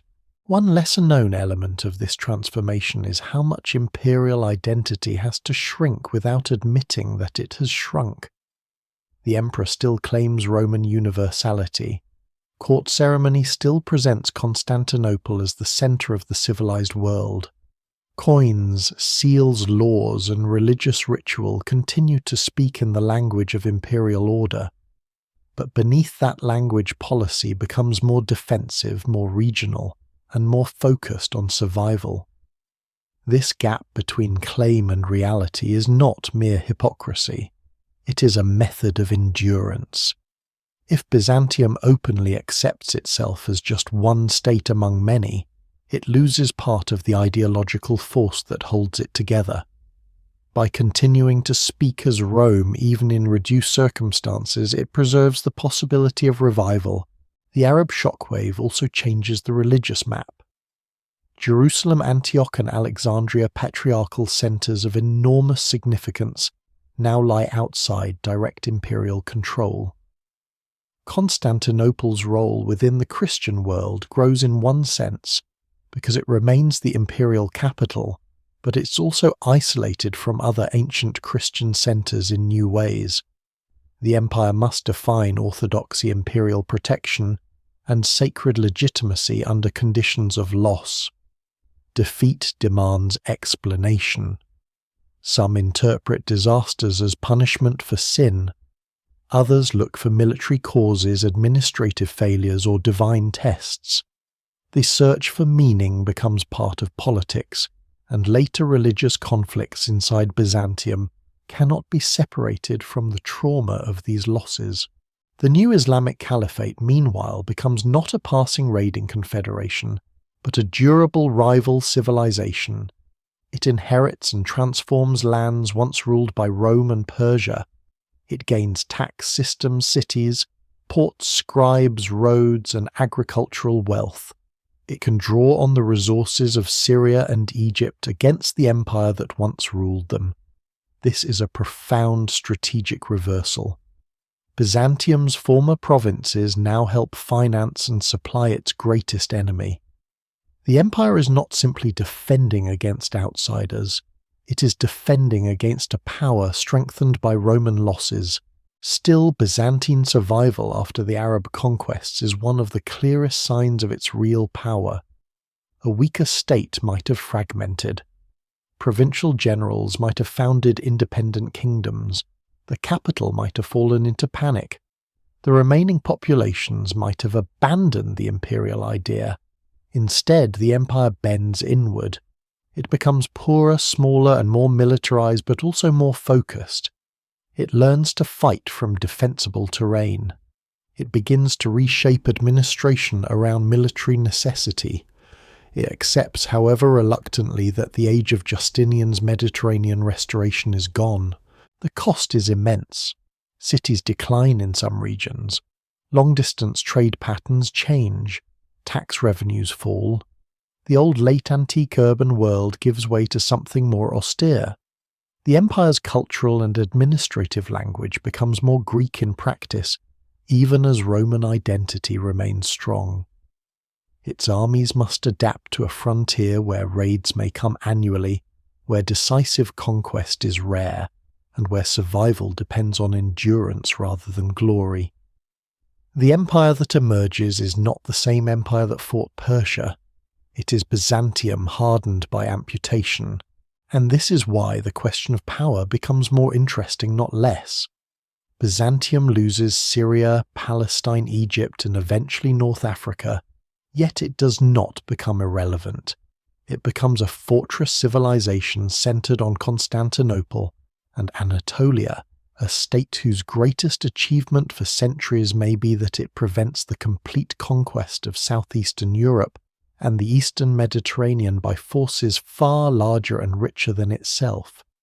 Its power is no longer measured by how much of the Roman world it can restore. It is measured by how much pressure it can survive. That pressure will soon gather at the walls of Constantinople itself, where fire, water, stone, and fear will decide whether the Roman Empire still has a future. The pressure that gathers around Constantinople after the Arab conquests is different from earlier danger. Persia had been an old imperial rival, a mirror enemy with courts, treaties, frontiers, and centuries of shared patterns. The new Islamic Caliphate is more fluid, more energized, and far less willing to accept the old balance of the Near East. Syria and Egypt, once pillars of Roman power, now help sustain the empire's greatest challenger. Arab armies push across land. Arab fleets begin to challenge the sea. The Mediterranean, which had once carried Roman grain soldiers, merchants, and commands, becomes a zone of fear. The old routes do not vanish, but they become contested, watched, raided, and militarized. Byzantium has lost provinces. Now it must prevent the loss of the capital. Constantinople has faced danger before, but the Arab sieges give its survival a new meaning. If the city falls in this period, Byzantium likely ends as a major imperial power, and the history of Europe, the Mediterranean, and Christianity changes beyond recognition. The empire's remaining lands depend on the capital's ability to coordinate defense mint coins, appoint officials, preserve legitimacy, and act as the sacred center of Roman continuity. Anatolia may provide soldiers and defensive depth, but without Constantinople, the imperial structure would be decapitated. The city is not just a fortress, it is the command chamber of a civilization under compression. The first great Arab siege of Constantinople, traditionally associated with the years 674 to 678, is difficult to reconstruct in detail. The sources are uneven, and scholars still debate the exact nature, duration, and rhythm of the operations. It may not have been one continuous siege in the modern sense, but a sustained period of naval pressure, attacks, blockades, and campaigning around the capital. Yet the larger reality is clear enough. The Caliphate understands that Constantinople is the prize. Taking Syria and Egypt has transformed the balance of power. Taking the city would break the Roman state's claim to survival. The empire must now defend itself not at distant borders, but at its throat. Here the geography described at the beginning of the story becomes decisive again. Constantinople is hard to approach by land and difficult to strangle by sea if the defenders maintain naval strength. The Bosporus and the Sea of Marmara are not passive water, they are defensive space. Fleets must operate in narrow, dangerous conditions. Weather currents, supply lines, disease, and the city's fortifications all complicate attack. The land walls remain formidable, but the sea walls, harbours, and naval infrastructure matter just as much. Byzantium has become smaller, but its capital is still placed like a trap at the crossing of worlds. The weapon most famously associated with this survival is Greek fire. Its exact composition remains uncertain, and the mystery has grown with time. Modern guesses include petroleum-based mixtures, resins, sulfur, quicklime, and other ingredients, but no single reconstruction can be confirmed as the original formula. What survives in the record suggests a terrifying incendiary substance projected from siphons, especially in naval warfare capable of burning on water or clinging to ships in ways that made it psychologically devastating. It was not magic, though. Enemies may have experienced it almost as such. It was technology guarded by secrecy, maintained by specialized knowledge, and used in the one environment where terror could decide a campaign crowded wooden ships trapped near imperial waters. Greek fire did not win every battle, and it should not be exaggerated into the sole reason Byzantium survived. Walls, fleets, leadership, logistics, disease among attackers, storms, diplomacy, and the difficulty of maintaining distant operations all matter. But Greek fire reveals something important about Byzantine power. The empire's strength is often not raw numbers. It is the intelligent concentration of specialized advantages at critical points. A smaller empire that controls the right weapon, in the right strait at the right moment, can defeat a larger force. Power in Byzantium often means making geography, engineering, and secrecy work together. The later siege of 717 to 718 makes this even clearer.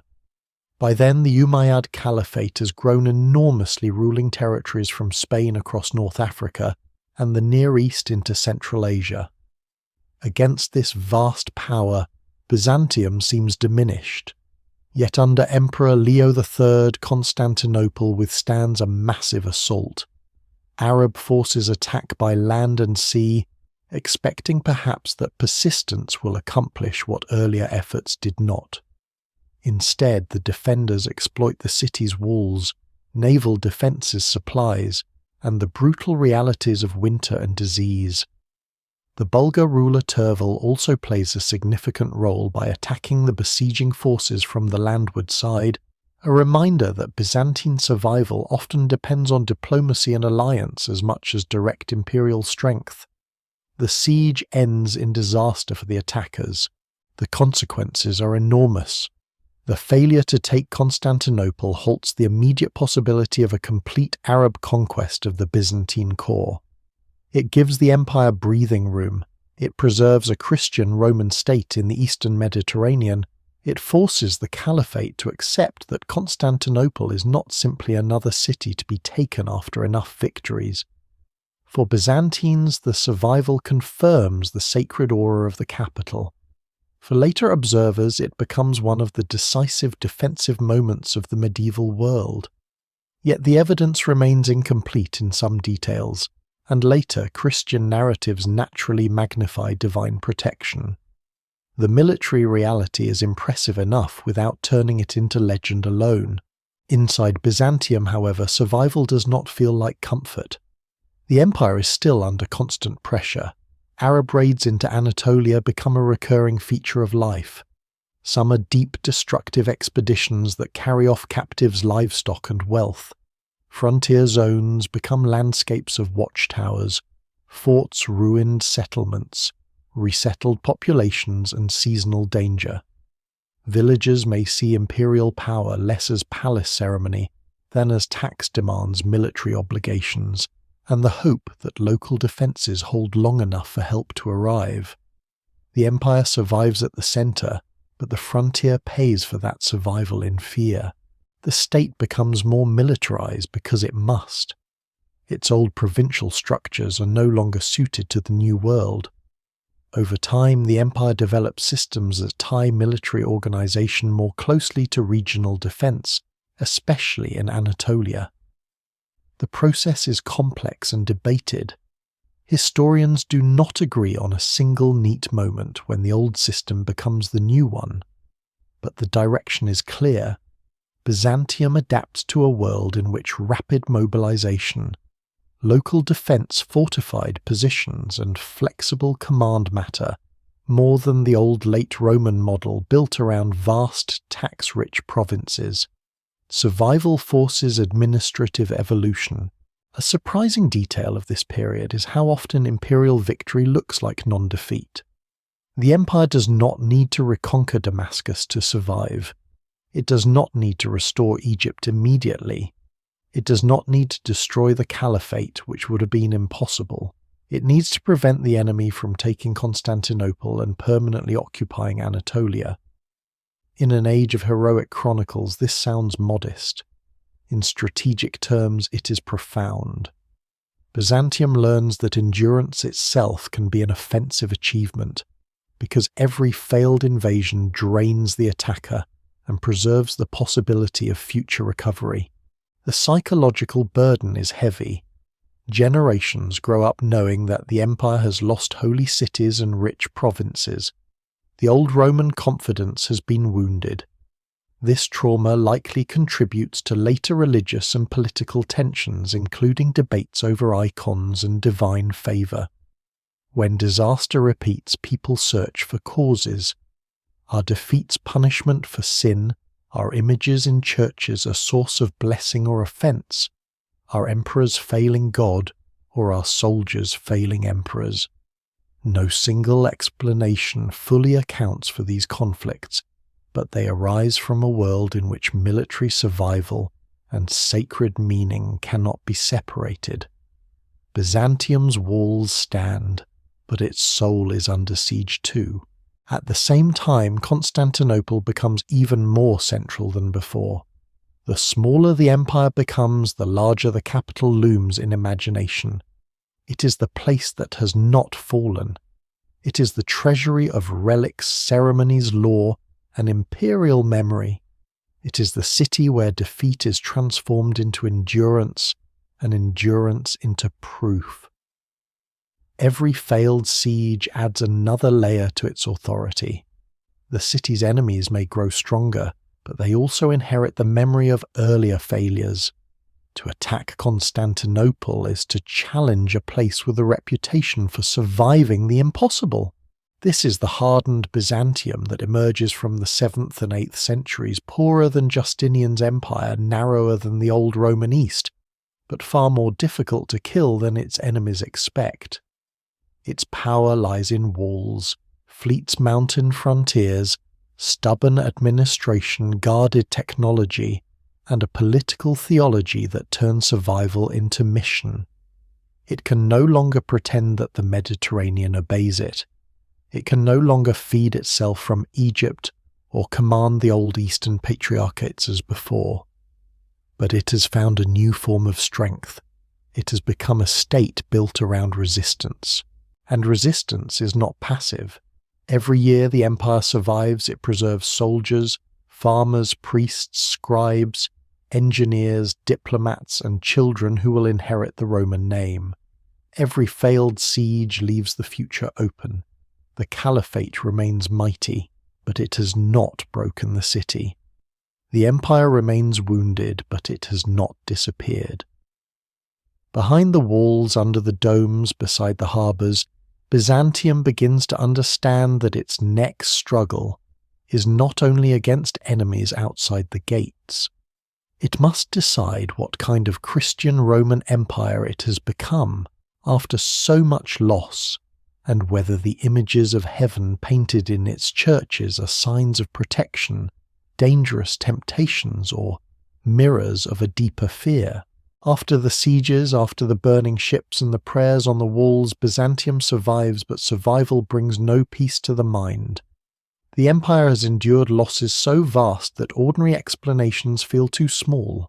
Syria is gone, Egypt is gone, North Africa slips away. The old late antique world of Great Eastern provinces, wealthy cities, and confident Roman universality has narrowed into something harsher. Constantinople still shines, but beyond it the empire has become a guarded body scarred by raids, religious disputes, military pressure, and the memory of disasters that seem to demand meaning. In such a world, people do not ask only what went wrong in strategy or finance. They ask what went wrong between the empire and God. This is the atmosphere in which iconoclasm takes hold. The word itself means the breaking of images, but the controversy is far more than a quarrel over church decoration. It reaches into the deepest anxieties of Byzantine power. Icons are not ordinary pictures in the Byzantine world. They are painted presences, objects of devotion, carried in procession, kissed, honoured, placed in churches, homes, monasteries, and sometimes near battlefields. For many believers, icons make the holy visible. They are windows toward Christ the Virgin and the saints. They comfort the frightened, concentrate prayer and help bind the empire's sacred imagination together. But to others, especially in moments of catastrophe, the honouring of images begins to look dangerous. Could the empire's defeats be punishment for idolatry? Could sacred images be less a shield than an offence? Scholars still debate the origins of Byzantine iconoclasm. Some once explained it as the result of Islamic influence, because Islam strongly rejected religious images in worship, and because Byzantium's first iconoclast emperors ruled in the shadow of Muslim military pressure.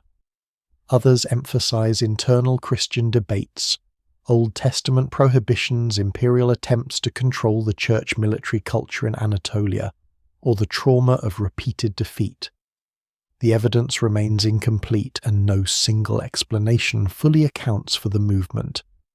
It is likely that iconoclasm grows from several pressures at once: fear theology, politics, imperial authority, frontier experience, and the urgent need to explain why a Christian empire has suffered so much. Emperor Leo III, who helped save Constantinople during the siege of 717 to 718, becomes associated with the first major phase of imperial iconoclasm. This matters because Leo is not a weak ruler trying to distract from failure. He's a successful defender of the empire. His authority comes from survival. If he believes or presents the belief that religious reform is necessary for divine favour, the argument carries weight. The empire has been preserved, but perhaps in this view preservation is conditional. God may have spared Constantinople so that it can be purified. The same emperor who resists the caliphate outside the walls now turns imperial pressure inward toward the images inside churches. The controversy transforms the empire's religious landscape. Icons are removed, destroyed, covered, or replaced in certain contexts. Supporters of images resist in sermons, writings, monastic communities, and popular devotion. Monks become especially important defenders of icons, though it would be too simple to imagine all monks on one side and all officials on the other. The conflict shifts over time and varies by region. Still, monasteries often preserve intense attachment to images and to traditions of devotion that imperial authorities find difficult to control. This makes iconoclasm not only a theological dispute, but also a struggle over who has the right to define holiness. The emperor bishops aligned with imperial policy. monks, councils, local communities, or inherited practice, the state has practical reasons to care. Religious unity is not decorative in Byzantium, it is part of security. An empire under siege cannot easily tolerate a spiritual language that divides army, court, city, and countryside. If icons are defended as essential to orthodoxy, then an emperor who attacks them risks appearing as an enemy of the faith. If icons are condemned as idolatrous, then those who venerate them seem to threaten the empire's relationship with God. Both sides can claim that the survival of Byzantium depends on their position. This makes compromise difficult. A dispute about images becomes a dispute about victory, defeat, legitimacy, and the meaning of Roman Christian rule. The imperial army may have played a role in sustaining iconoclast policy, particularly among forces from Anatolia, where the pressure of Arab warfare was most immediate. The details are debated, but it is plausible that soldiers living with repeated raids and frontier danger were receptive to explanations that linked military disaster to divine anger. When a village burns or a field is stripped by raiders, theology is not abstract. It is part of how people interpret fear. An empire that cannot recover Egypt may still attempt to recover God's favour. In that sense, iconoclasm is a form of emergency politics. It tries to make spiritual reform serve military survival, but iconoclasm also reveals the limits of imperial control. Byzantine emperors have enormous authority in church affairs, yet they cannot simply command belief into permanent obedience. Sacred habits live in homes, monasteries, memories, and bodies. People can hide icons, preserve stories, copy texts, teach children, and wait. The empire's administrative machine can issue decrees, but devotion is harder to tax, harder to count, and harder to erase. This hidden resistance becomes part of the empire's inner life. Beneath official policy, older practices endure. A surprising detail is that iconoclast art is not necessarily plain or anti-beautiful. The rejection of figural holy images does not mean the empire abandons visual culture. Crosses, ornamental forms, imperial imagery, and symbolic decoration continue. The argument is not against all art. It is about what kinds of images may be honoured where they may appear, and whether representing Christ and the saints protects truth or distorts it. This distinction matters because it shows how intellectually serious the controversy can be. It is not simply destruction by people who hate beauty. It is a battle over matter, spirit, incarnation, and authority. The first period of iconoclasm eventually gives way to the restoration of icons under Empress Irene at the Second Council of Nicaea in 787. This council defends the veneration of icons while distinguishing it from worship owed to God alone. For icon supporters, this is not a minor correction, but a restoration of the visible sacred order. Yet iconoclasm returns in the 9th century, especially under emperors facing renewed military pressure. Again, the pattern suggests a link between defeat anxiety and religious reform. When the empire suffers, the question returns: has Byzantium angered heaven? The final restoration of icons in 843, later celebrated as the triumph of orthodoxy, becomes one of the defining moments of Byzantine religious identity. After this, icons are not merely allowed. They are woven even more deeply into the self-understanding of the Orthodox world. The controversy leaves scars, but it also clarifies doctrine and devotion. Byzantium emerges with a stronger theology of sacred images, one rooted in the claim that because Christ became visible in human flesh, the holy can be depicted without denying divine truth. The empire's wounds produce a visual culture of extraordinary depth. Mosaics, panel icons, frescoes, illuminated manuscripts, and church interiors where gold and colour become theology made visible. Yet the political consequences remain complicated. Iconoclasm strains relations between Constantinople and the papacy in Rome. The popes oppose imperial iconoclast policy, and the controversy adds to the growing distance between the Greek East and Latin West. This separation is not caused by icons alone. Language, politics, jurisdiction, theology, and the changing Western world all matter. But the conflict over images deepens mistrust. The emperor's claim to guide Christian order no longer carries the same weight in Italy that it once did. In trying to purify the empire, Byzantine rulers help reveal that their universal religious authority is shrinking. At the same time, the controversy shows the empire's continuing vitality. A truly dying state might not argue so intensely about the meaning of images. Byzantium debates because it still believes the order of heaven and earth matters, and because it still believes the emperor has a role in that order. Its power is wounded but not empty. Even in crisis, it generates theology councils, art resistance, reform, and memory. It turns defeat into argument, argument into doctrine, doctrine into identity. The empire that leaves the age of iconoclasm is not the empire of Justinian. It is smaller, more Greek-speaking, more Anatolian in its military foundations, and more sharply orthodox in its religious self-definition. The old dream of easy Mediterranean restoration has faded, but a different strength is forming underneath a society organized for defense, bound by sacred images, disciplined by hardship, and increasingly capable of using its remaining lands with surprising efficiency. The question of divine favor has not disappeared, but it has been absorbed into a new Byzantine confidence. God may test the empire, enemies may strip away provinces, emperors may rise and fall, but the Roman Christian world inside Constantinople has survived its argument with itself. That survival now needs structure.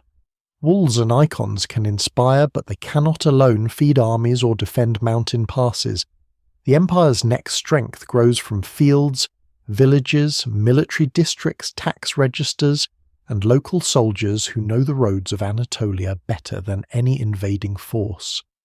Byzantium's power is about to become less dazzling than Justinian's and less mysterious than Greek fire, but in many ways more important, the hidden strength of a state that learns how to turn survival into a system. The strength that carries Byzantium forward after the age of sieges and iconoclasm is not the glittering strength of marble halls, nor the spectacular strength of reconquered kingdoms, nor even the terrifying flash of Greek fire on dark water. It is quieter, more practical, and more deeply rooted in the land. It grows in villages, mountain roads, tax-less military farms, fortified towns, and provincial commands that tie the survival of the empire to the endurance of ordinary households. Byzantium has lost the wealth of Egypt and Syria. It has lost much of the old Mediterranean world that once made Roman power seem natural. If it is to remain more than a city behind walls, it must learn how to make a smaller empire function with greater discipline. This is the world of the themes. The theme system is one of the most important and debated transformations in Byzantine history. It does not appear all at once fully formed as if an emperor simply designs it on a clean sheet of parchment. The evidence remains incomplete, and scholars still debate exactly when the system begins, how rapidly it develops, and how much it grows from older late Roman military commands. But its general shape is clear. The empire reorganizes its remaining territories, especially in Anatolia, into large military administrative districts known as themes. Soldiers are settled or maintained in connection with land. Local military commanders gain responsibility for defense. Taxation, recruitment, and regional survival become more tightly connected. Instead of relying entirely on distant field armies and the revenue of vast provinces now lost forever, Byzantium builds a defensive society closer to the ground. This change is not glamorous, but it is revolutionary in its consequences. The empire's enemies can still raid Anatolia, sometimes deeply and destructively, but they face a landscape increasingly organized to resist. Fortified settlements, local soldiers, mobile forces, mountain passes, warning networks and knowledge of terrain make conquest difficult. An invading army can burn fields, seize captives and take plunder, but permanent occupation is another matter. The Taurus and anti-Taurus ranges form barriers. Roads can be watched. Supplies become a problem. Local forces may avoid open battle when conditions are bad, then harass, block or strike when the enemy is vulnerable. The Empire is learning not to gamble everything on one heroic encounter. It is learning how to survive repeated violence. This is a major shift in the meaning of Byzantine power. In Justinian's time, the Empire's greatness had been displayed by sending armies across the sea to reconquer Africa and Italy. In the age of the themes, greatness often means preventing collapse across a frontier where total victory is impossible. Power becomes persistence. It becomes the ability to rebuild after raids, replace losses, maintain tax collection, and keep enough soldiers close enough to danger that the next attack does not become the last. A chronicler may prefer dramatic battles, but the real story is cumulative. Year after year the empire remains. Year after year the frontier does not fully give way. The soldiers of the themes are not merely anonymous pieces in an imperial machine. Many are tied to local landholding, family obligations, and regional identity. The exact nature of these military lands and obligations changes over time and is still debated, but the broader pattern suggests a society in which defense is not only the work of professional troops stationed far from home. A man who serves may be protecting his own district, his own roads, his own village, his own fields. That can create resilience. It can also create burdens. Military service is dangerous, equipment is costly, and tax obligations do not vanish simply because the frontier is under pressure.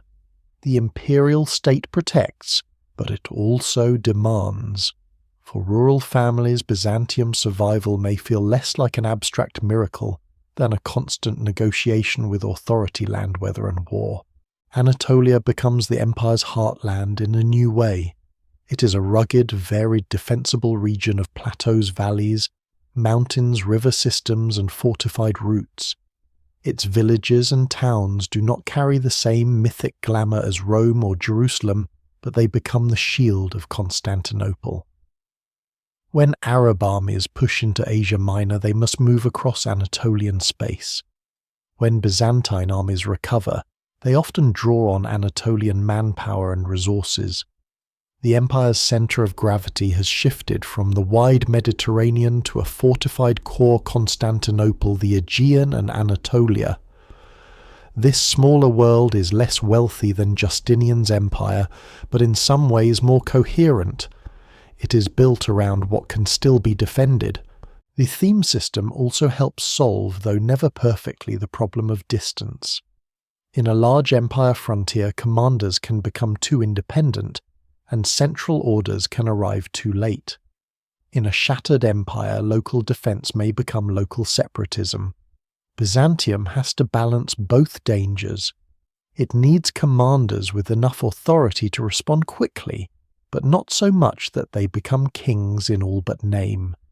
It needs provincial soldiers rooted enough to defend the land, but not so independent that they ignore Constantinople.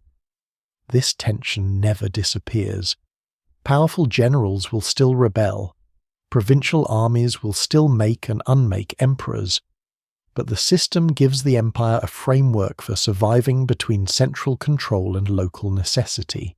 One lesser known but crucial aspect of Byzantine strength is strategic patience. The empire often avoids the kind of decisive battle that might satisfy pride but risk annihilation. Byzantine military manuals and practice reveal a tradition that values reconnaissance, ambush discipline, fortified camps, careful marching, and the avoidance of unnecessary risk. This does not mean Byzantine armies are timid. They can be aggressive, especially when conditions favour them. But the empire's long experience teaches caution. A lost army is not easily replaced. A foolish victory that leaves troops exhausted may open the door to a larger disaster. The best victory may be to make the enemy retreat hungry, frustrated and poorer than expected. This approach sometimes frustrates allies and later observers who imagine power only as open battle. But Byzantium survives because it understands that war is not a tournament. It is logistics, morale, weather roads, intelligence, money and time. An enemy raiding force deep in Anatolia may look terrifying, but if its supplies run low, if the passes are blocked, if local defenders remove food, if imperial cavalry strike at stragglers, the raid can turn from triumph into ordeal. The empire does not always need to destroy invaders outright. It needs to make invasion expensive enough that conquest fails. Taxation remains the lifeblood of this system. Without revenue, soldiers cannot be equipped, fortresses cannot be repaired, horses cannot be maintained, and officials cannot function. The loss of the richest eastern provinces forces Byzantium to rely more intensively on what remains. This creates both efficiency and hardship. The state must know who owns land, who owes service, who can pay who has fled, which districts are devastated, and which can still support troops. What survives in the record suggests a government deeply concerned with categories and obligations, though the details vary across time and region. The empire's famous bureaucracy is not just palace ornament.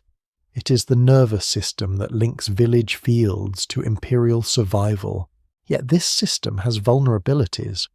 Local military landholding can erode if powerful aristocrats absorb the farms of smaller soldiers. Wealthy families can accumulate estates, influence commanders, and reduce the pool of independent military households. Emperors later issue laws trying to protect smallholders, not out of pure compassion, but because the state understands the strategic danger of rural concentration. If too much land falls into aristocratic hands, the empire may gain rich magnates, but lose the broad base of soldiers and taxpayers that makes defense possible. Byzantine power is therefore threatened not only by Arab raids or Bulgar attacks, but by social imbalance inside its own countryside. The theme system also changes the empire's political culture. Military commanders become central figures in imperial life. Some rise from provincial power bases to the throne itself. The distance between frontier defense and imperial ambition narrows. A successful general can save the empire, then become a threat to the emperor. A provincial army can proclaim a ruler. The capital may remain sacred and supreme, but it cannot ignore the men who command Anatolia's troops. This creates a recurring drama in Byzantine history. The empire needs strong generals, but strong generals are dangerous. Too much central suspicion weakens defense. Too much military autonomy endangers the throne. Still, the system works well enough to keep Byzantium alive through centuries when many expected it to vanish. It allows the empire to endure the great caliphates, to recover from internal conflict, and eventually to regain confidence. It creates the conditions for later expansion. Survival is not a pause in the story before revival. Survival is the foundation of revival. The empire that will later push eastward again, campaign in Syria, dominate the Balkans, and project culture far beyond its borders, is built on the hard lessons of the thematic age. Without the villages and soldiers of Anatolia, the golden revival of later centuries would have no roots. Religious identity reinforces this structure. The restoration of icons and the triumph of orthodoxy give the empire a renewed sacred coherence, just as its military administrative core becomes more defined. The empire is smaller than before, but its sense of itself is sharper. It is Roman, Christian, Orthodox, Greek, speaking in culture, and centered on Constantinople. Its enemies are powerful, but they no longer define the whole story. Byzantium has adapted. It has stopped trying to be the exact empire of Augustus, Constantine, or Justinian. It still claims Roman universality, but in practice it becomes something more specialized, a medieval Roman state designed to endure pressure and wait for opportunity. That opportunity begins to appear as the Islamic world becomes more politically fragmented. The early caliphate's unity weakens. Regional powers emerge. Internal struggles divide attention. Frontier warfare continues, but the overwhelming momentum of the first conquest slows. Byzantium, still battered, begins to breathe more freely. Its armies improve. Its finances stabilize in certain periods. Its diplomacy becomes more confident. Its rulers learn when to raid, when to fortify, when to negotiate, when to bribe, and when to strike. The empire has not recovered its lost world, but it has escaped the immediate danger of extinction. This is why the theme system's hidden strength matters so much. It is easy to be dazzled by Constantinople's walls, by Hagia Sophia, by imperial mosaics, by the purple robes of emperors, and the legends of Greek fire. But the real survival of Byzantium depends on less visible things: a farmer soldier maintaining land under threat, a local commander watching a pass, a tax official recording obligations, a village rebuilding after a raid, a fortress storing grain, a messenger carrying warning across hard country. These are not the images empires prefer to celebrate, but they are the reason empires last. By the time Byzantium emerges from this long defensive transformation, it is no longer merely clinging to life. It has become leaner, more disciplined, and more dangerous than it first appears. The old imperial dream has not died. It has gone underground into tax registers, barracks, monasteries, and frontier roads. When strength returns, it will not come as a sudden miracle. It will come as the result of generations of endurance, and under a new line of rulers that endurance will begin to glow outward again into conquest, scholarship, art, diplomacy, and the strange confidence of a medieval empire that has survived long enough to remember how to rise. The revival does not begin with a single trumpet blast or one miraculous emperor stepping into a broken world. It begins more slowly in the hard accumulation of advantages that earlier generations had paid for without seeing the full reward. The frontier holds more often than it breaks. Anatolia remains in imperial hands. Constantinople continues to command the straits. The caliphate, once so overwhelming in its first expansion, becomes divided among rival courts, dynasties, regional powers, and frontier commanders with their own ambitions. Byzantium, which had once seemed like the exhausted survivor of a lost Roman age, begins to find room to move. Its armies raid more confidently. Its diplomats negotiate from a firmer position. Its emperors look east, north, and west, with something that had nearly vanished during the worst years of survival strategic imagination. This is the world of the Macedonian revival, though the name can mislead if it makes the transformation seem purely dynastic. The dynasty associated with Basil I and his successors becomes the symbol of the period, but the revival rests on foundations laid earlier. The theme system, military adaptation, fiscal discipline, frontier, resilience, religious consolidation after iconoclasm, and the preservation of imperial legitimacy through centuries of pressure.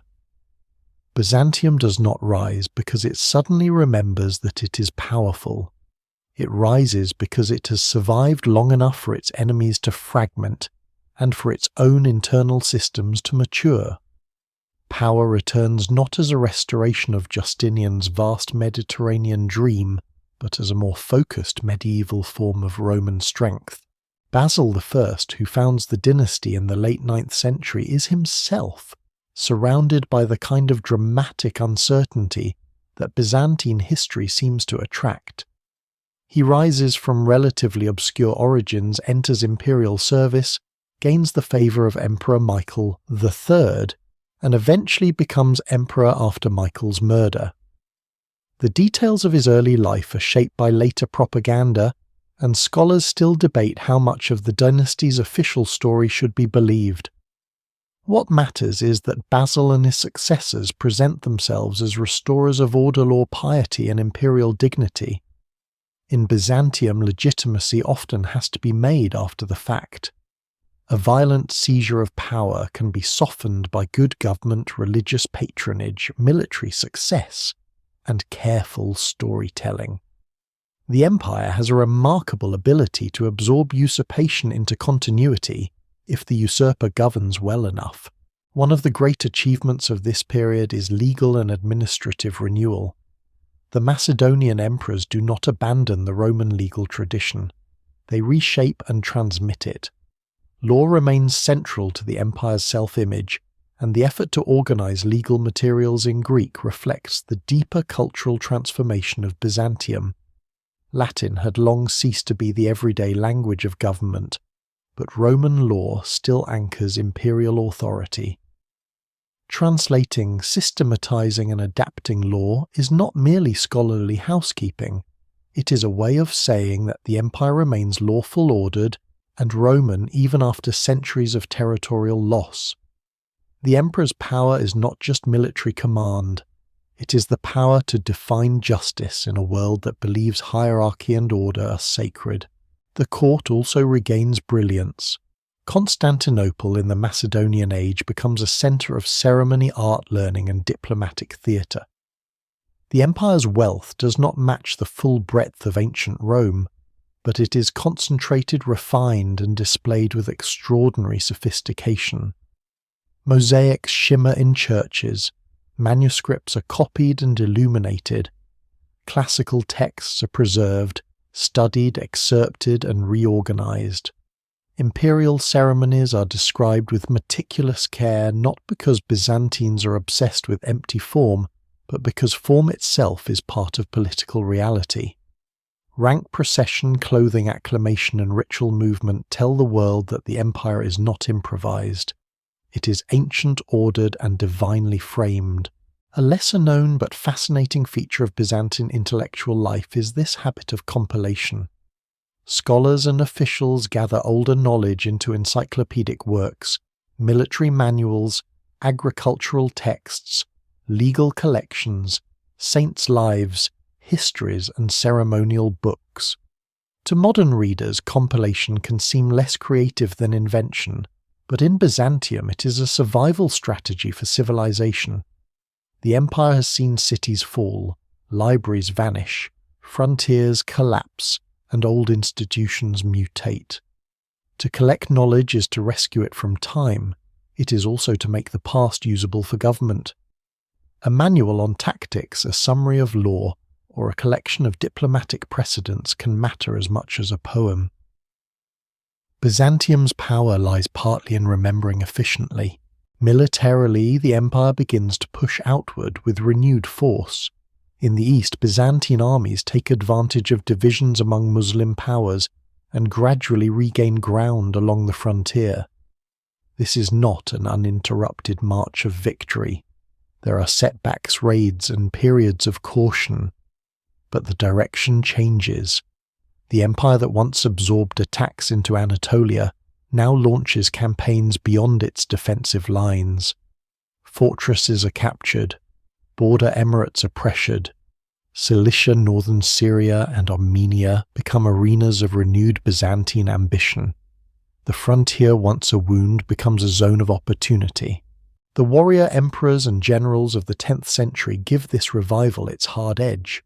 Nikephoros II focus, John I, Zimisces and Basil II represent a style of leadership shaped by war discipline and relentless campaigning. Nikephoros is austere, military, and deeply associated with Eastern reconquest. Crete, long a base for Muslim naval power and piracy in the Eastern Mediterranean, is recovered in 961 before he becomes emperor, a victory of great strategic importance. The reconquest of Crete helps secure the Aegean and reduces a major threat to shipping and coastal settlements. It is one of those victories that changes the texture of everyday life as much as the map. Fewer raids, safer routes, greater confidence at sea. Antioch returns to Byzantine control in 969, an event loaded with historical resonance. This is one of the great cities of the old Roman East lost during the Arab conquests, and now recovered after more than 3 centuries. Its capture does not mean Syria as a whole is restored, and the empire never recreates the Eastern world of late antiquity, but Antioch's recovery is a symbolic reversal of enormous power. It shows that Byzantium is no longer merely defending the ruins of Roman authority. It can reclaim pieces of what had seemed permanently lost. To the court in Constantinople, such victories must have felt like history bending back, not fully, not easily, but enough to awaken old ambitions. John Simiskis continues the momentum campaigning in the East and presenting himself as both soldier and sacred ruler. The line between imperial war and religious mission remains potent, though Byzantine warfare should not be flattened into simple holy war. Territory, taxes, prestige, security, and diplomacy all matter. But the recovery of Christian cities and the pressure placed on Muslim frontier powers carry spiritual significance in the Byzantine imagination. The emperor is still expected to defend the Christian Roman world. A victory can be celebrated in churches as well as in barracks. Then comes Basil II, one of the most formidable rulers in Byzantine history. His long reign from the late 10th to the early 11th century gives the empire something rare and precious continuity of command. Basil's early years are marked by civil wars against powerful aristocratic families and military magnates, a reminder that Byzantine strength can be threatened as much by internal elites as by foreign enemies. He survives, learns, hardens, and becomes a ruler whose name is tied above all to relentless discipline and war. Later memory gives him the grim title Bulgar Slayer, connected to his long struggle against the Bulgarian Empire. The title itself reflects the brutality of medieval political memory, though the famous story of the blinding of Bulgarian prisoners after the Battle of Cladion in 1014 is still discussed by historians with caution regarding details and scale. What is not in doubt is the outcome: Bulgaria is eventually brought under Byzantine control. The defeat of Bulgaria transforms the empire's northern position. For generations, Bulgaria had been one of Byzantium's most dangerous rivals, threatening the Balkans and even Constantinople at times. Its rulers had adopted Christianity imperial titles and some of the symbolic language of Byzantium, which made the rivalry more intimate and more dangerous. This was not merely a clash between civilization and outsiders. It was a contest between neighbouring Christian powers, each claiming legitimacy, territory, and prestige.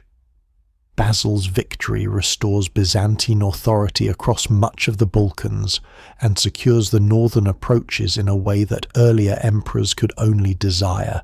At this height, Byzantium is again a great power by almost every measure that matters in the medieval world. Its army is experienced, its treasury is strong, its frontiers are expanded, its capital remains unmatched in wealth and prestige, its gold coinage is trusted, its court radiates ceremony, its church projects authority, its diplomats deal with caliphs, Western emperors, steppe rulers, Italian cities, Armenian princes, Georgian kings, Rus leaders and Balkan elites. It is not the universal Roman Empire of imagination, but it is a disciplined, wealthy and feared state with influence across 3 continents. Yet the revival contains hidden tensions. The same aristocratic families that produce brilliant generals can also threaten imperial authority. The same military expansion that brings glory requires constant leadership and resources. The same frontier conquests that enlarge the empire also bring new populations, new defensive obligations, and new administrative challenges. Basil II, by ruling so long and so personally, holds many tensions together through force of will. but a system that depends heavily on one emperor's discipline may reveal its weaknesses after he dies. No single explanation fully accounts for the troubles that follow the Macedonian height, but the seeds are already visible: aristocratic land accumulation, court rivalry, military complacency, changing enemies, and the difficulty of maintaining a warrior state once victory makes danger seem less urgent. For the moment, however, Byzantium shines. It has done what few empires in history managed to do. It has survived near destruction, endured religious convulsion, reorganized its society, held its capital, waited through the strength of enemies, and returned to expansion centuries after it seemed destined for decline. Its power in this age is not a memory. It is real.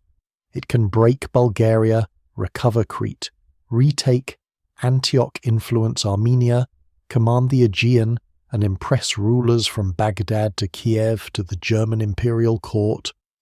The Roman name once again carries military weight, but perhaps the most lasting power of the Macedonian age is not conquest. It is cultural radiance. The empire's books, icons, laws, ceremonies, missionaries, architects, and priests move beyond the reach of armies. Byzantium is discovering or rediscovering that influence can travel farther than soldiers. The empire may conquer territory, but it can also convert imaginations. It can make distant rulers desire Byzantine titles, Byzantine brides, Byzantine rituals, Byzantine religion, Byzantine luxury, and Byzantine approval. This softer power will prove one of its greatest legacies because even where Byzantium cannot rule directly, it can teach others how sacred kingship should look, how churches should glow, how law should speak, and how power should dress itself in the language of heaven. Byzantium's most unusual power is not always found where the armies march. It travels more quietly in silk, folded inside chests in icons carried across rivers, in marriage contracts sealed between courts, in titles granted to ambitious rulers in priests, teaching new alphabets to new converts in diplomats, who understand that a gift can sometimes do what a siege cannot. The empire has learned through centuries of danger that power does not have to move only with soldiers. A frontier can be defended by fortresses, but an entire region can be shaped by desire. If neighbouring rulers want Byzantine approval, Byzantine luxury, Byzantine religion, and Byzantine rank, then Constantinople has already entered their political imagination before any army arrives. This is the deeper meaning of Byzantine soft power. It is not softness in the sense of weakness. It is influence made elegant, ceremonial, and difficult to resist. The empire stands at the centre of a world where symbols matter intensely. A robe is not just clothing. A crown is not just metal. A title is not just a word. A procession is not just movement. These things organize the visible universe of power. Byzantium understands that rulers beyond its borders often want more than land.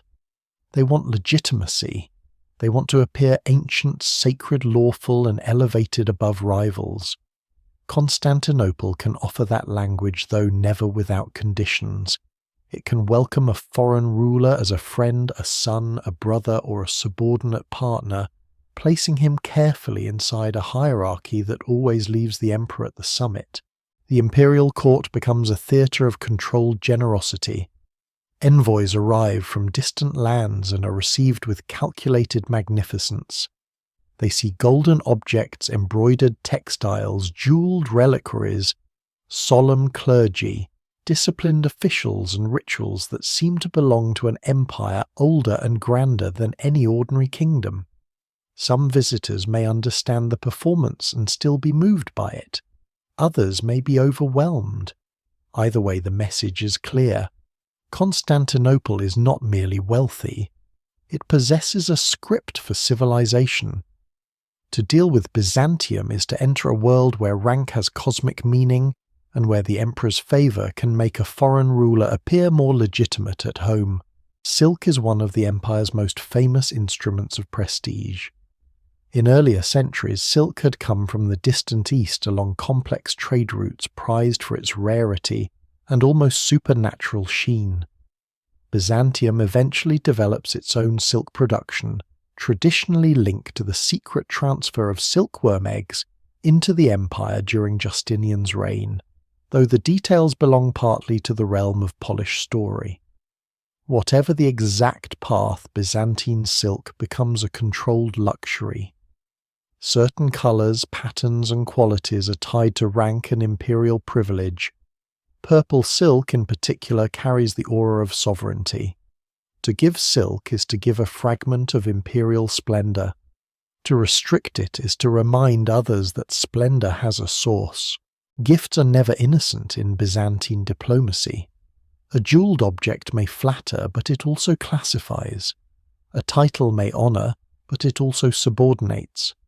A payment may look like tribute to enemies, and Byzantine writers sometimes strain to describe such payments in less humiliating terms, yet money can be a strategic tool.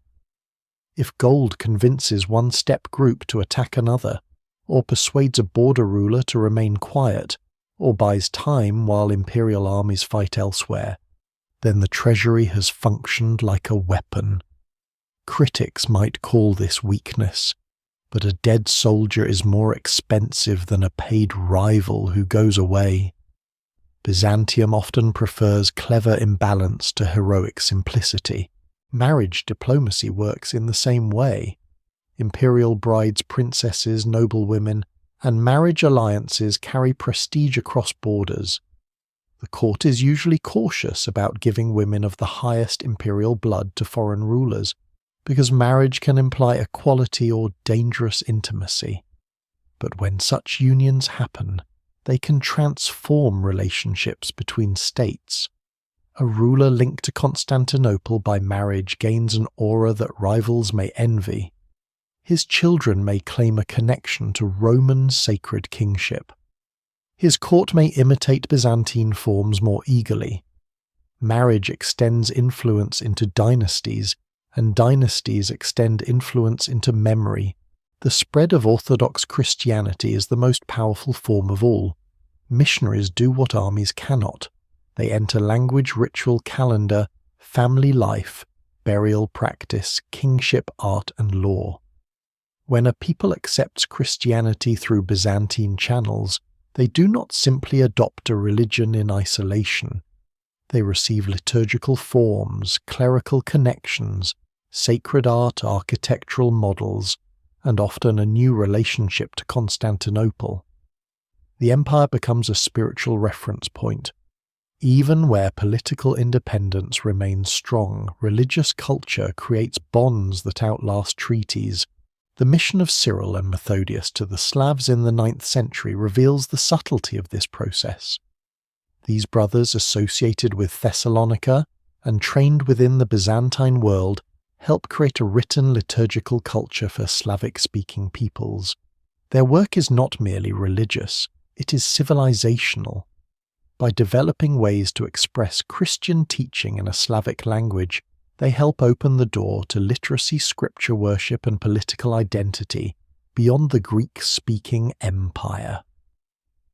The exact later development of the Glagolitic and Cyrillic traditions is complex, and scholars still debate details of transmission adaptation and regional influence, but the larger consequence is undeniable. Byzantine Christianity becomes a foundation for the written and sacred cultures of much of the Slavic world. This is one of the surprises of Byzantine power. The empire's influence sometimes grows strongest where it does not rule directly. Bulgaria, Serbia, Rus, and other lands absorb, adapt, resist, and transform Byzantine models. They do not become simple copies. They localize what they receive. Rulers adopt Christianity but preserve political ambition. Churches borrow forms but develop regional styles. Legal and ceremonial ideas travel then change. Byzantium gives a vocabulary of sacred kingship, but others learn to speak it in their own accents. Influence is never complete control. It is more like planting a seed in soil one does not own. The conversion of the Rus under Vladimir of Kiev in 988 becomes one of the great turning points in this wider story. The details are wrapped in chronicle traditions, political calculations, religious motives, and later memory, so the evidence must be handled carefully. But the result is clear: the world of Kievan Rus enters the orbit of Byzantine Orthodox Christianity. The famous story of envoys marvelling at the beauty of worship in Hagia Sophia may be shaped by literary art, but it captures something true about Byzantine religious power. Beauty itself can persuade. Liturgy can become diplomacy. A church interior filled with chant incense, light and gold can communicate order more deeply than a treaty clause. The marriage of Vladimir to Anna, sister of Emperor Basil II, shows how high the stakes can become. Byzantine princesses of such rank are not casually offered. The alliance reflects military and political necessity, as well as religious transformation, including the role of Rus forces in supporting Basil during internal conflict. Yet the symbolic effect is immense. Rus receives not only baptism, but a connection to the imperial family. Byzantium receives military aid and influence north of the Black Sea. The exchange is practical, sacred, and dynastic all at once. This is Byzantine diplomacy at its most layered. No single explanation fully accounts for it, because every gesture serves several purposes. Byzantine influence also moves through objects. Icons travel sometimes as gifts, sometimes as spoils, sometimes as treasured imports. Enamel work, carved ivory manuscripts, reliquaries, coins and textiles carry forms that artists elsewhere study and imitate. A small object can cross frontiers more easily than an army and survive longer than a treaty. It can sit in a church treasury, be brought out on feast days, inspire local craftsmen and teach a foreign court what imperial refinement looks like. The empire's material culture radiates authority because it combines technical skill with sacred symbolism. Beauty becomes evidence of order. Coins do similar work in miniature.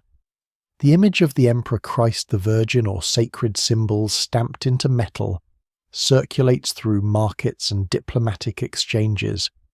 Byzantine gold is trusted for long periods because the state behind it is trusted, though debasement and monetary troubles will appear in later centuries. A coin is money, but it is also propaganda that fits in the hand. It says that the emperor rules, that God sanctions order, that Constantinople mints value, and that the Roman state still speaks through metal. Foreign rulers imitate Byzantine coins because imitation grants prestige. To copy the coinage of Constantinople is to admit its visual authority. Diplomacy with steppe peoples reveals another dimension. The empire often faces mobile powers north of the Black Sea and along the Danube. Khazars, Pechenegs, Magyars, Russes, Bulgars, Cumans, and others in different periods. These groups can be dangerous because they move quickly, fight differently, and exploit open spaces where imperial armies struggle. Byzantium cannot always defeat them directly, so it uses alliance, payment, marriage, titles, trade access, and religious contact. It tries to keep one group balanced against another.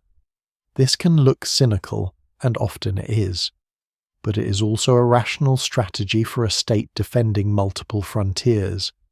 The empire survives by making sure no single enemy can focus all pressure on Constantinople for too long. The same logic applies in the Caucasus, Armenia, Georgia, and the eastern frontier, where local Christian kingdoms and noble houses become partners, rivals, buffers, and objects of imperial ambition. Byzantium offers titles and support, but also seeks control. Local rulers may welcome imperial recognition while resisting direct annexation. The relationship is rarely simple. What survives in the record suggests a world of layered loyalties, where a prince might accept Byzantine rank, marry into regional networks, negotiate with Muslim powers, and still dream of independence. Byzantine influence is strong but never absolute. In Italy and the Western Mediterranean, soft power becomes more complicated. The Latin West respects Byzantine antiquity and wealth, but increasingly develops its own imperial and papal claims. The coronation of Charlemagne in 800 as emperor in the West creates a symbolic challenge to Constantinople's exclusive Roman identity. From the Byzantine point of view, there cannot truly be two Roman emperors of equal legitimacy. From the Western point of view, the old imperial title has been revived in a Latin Christian context. The dispute is not merely about words, it is about who owns Rome's inheritance. Diplomatic formulas try to manage the tension, but the wound remains. The empire's soft power is immense, yet it cannot prevent the West from creating rival symbols. This rivalry grows sharper over time because cultural influence does not guarantee affection. Western visitors may admire Constantinople and resent it at once. Byzantine officials may view Westerners as useful, crude, dangerous, or presumptuous. The empire's elegance can inspire envy. Its ceremonial superiority can offend. Its diplomacy can be seen as deceit by those who do not understand or do not accept its rules. Soft power works best when others desire your world without hating your claims. Byzantium often provokes both desire and resentment. Still, the reach of Byzantine culture is extraordinary.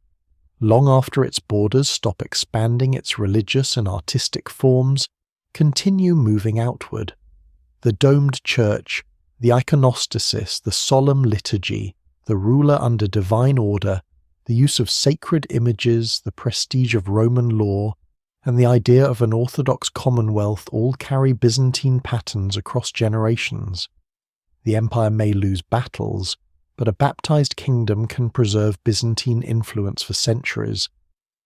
A manuscript copied in a monastery far from Constantinople can carry Greek theological ideas into another language. A court ceremony imitated by a Slavic ruler can echo an imperial ritual first perfected beside the Bosporus. This is why measuring Byzantine power only by territory misses the deeper story. A map can show where the emperor's tax collectors operate. It cannot easily show where Byzantine imagination has taken root. It cannot show a ruler dreaming of Constantinople while standing hundreds of miles away. It cannot show the authority of an icon in a wooden church beyond the Danube, or the prestige of a Byzantine bride in a northern court, or the pull of Hagia Sophia on people who will never see it. The empire's soft power is not a substitute for military strength, but it multiplies it, extends it, and sometimes survives after it.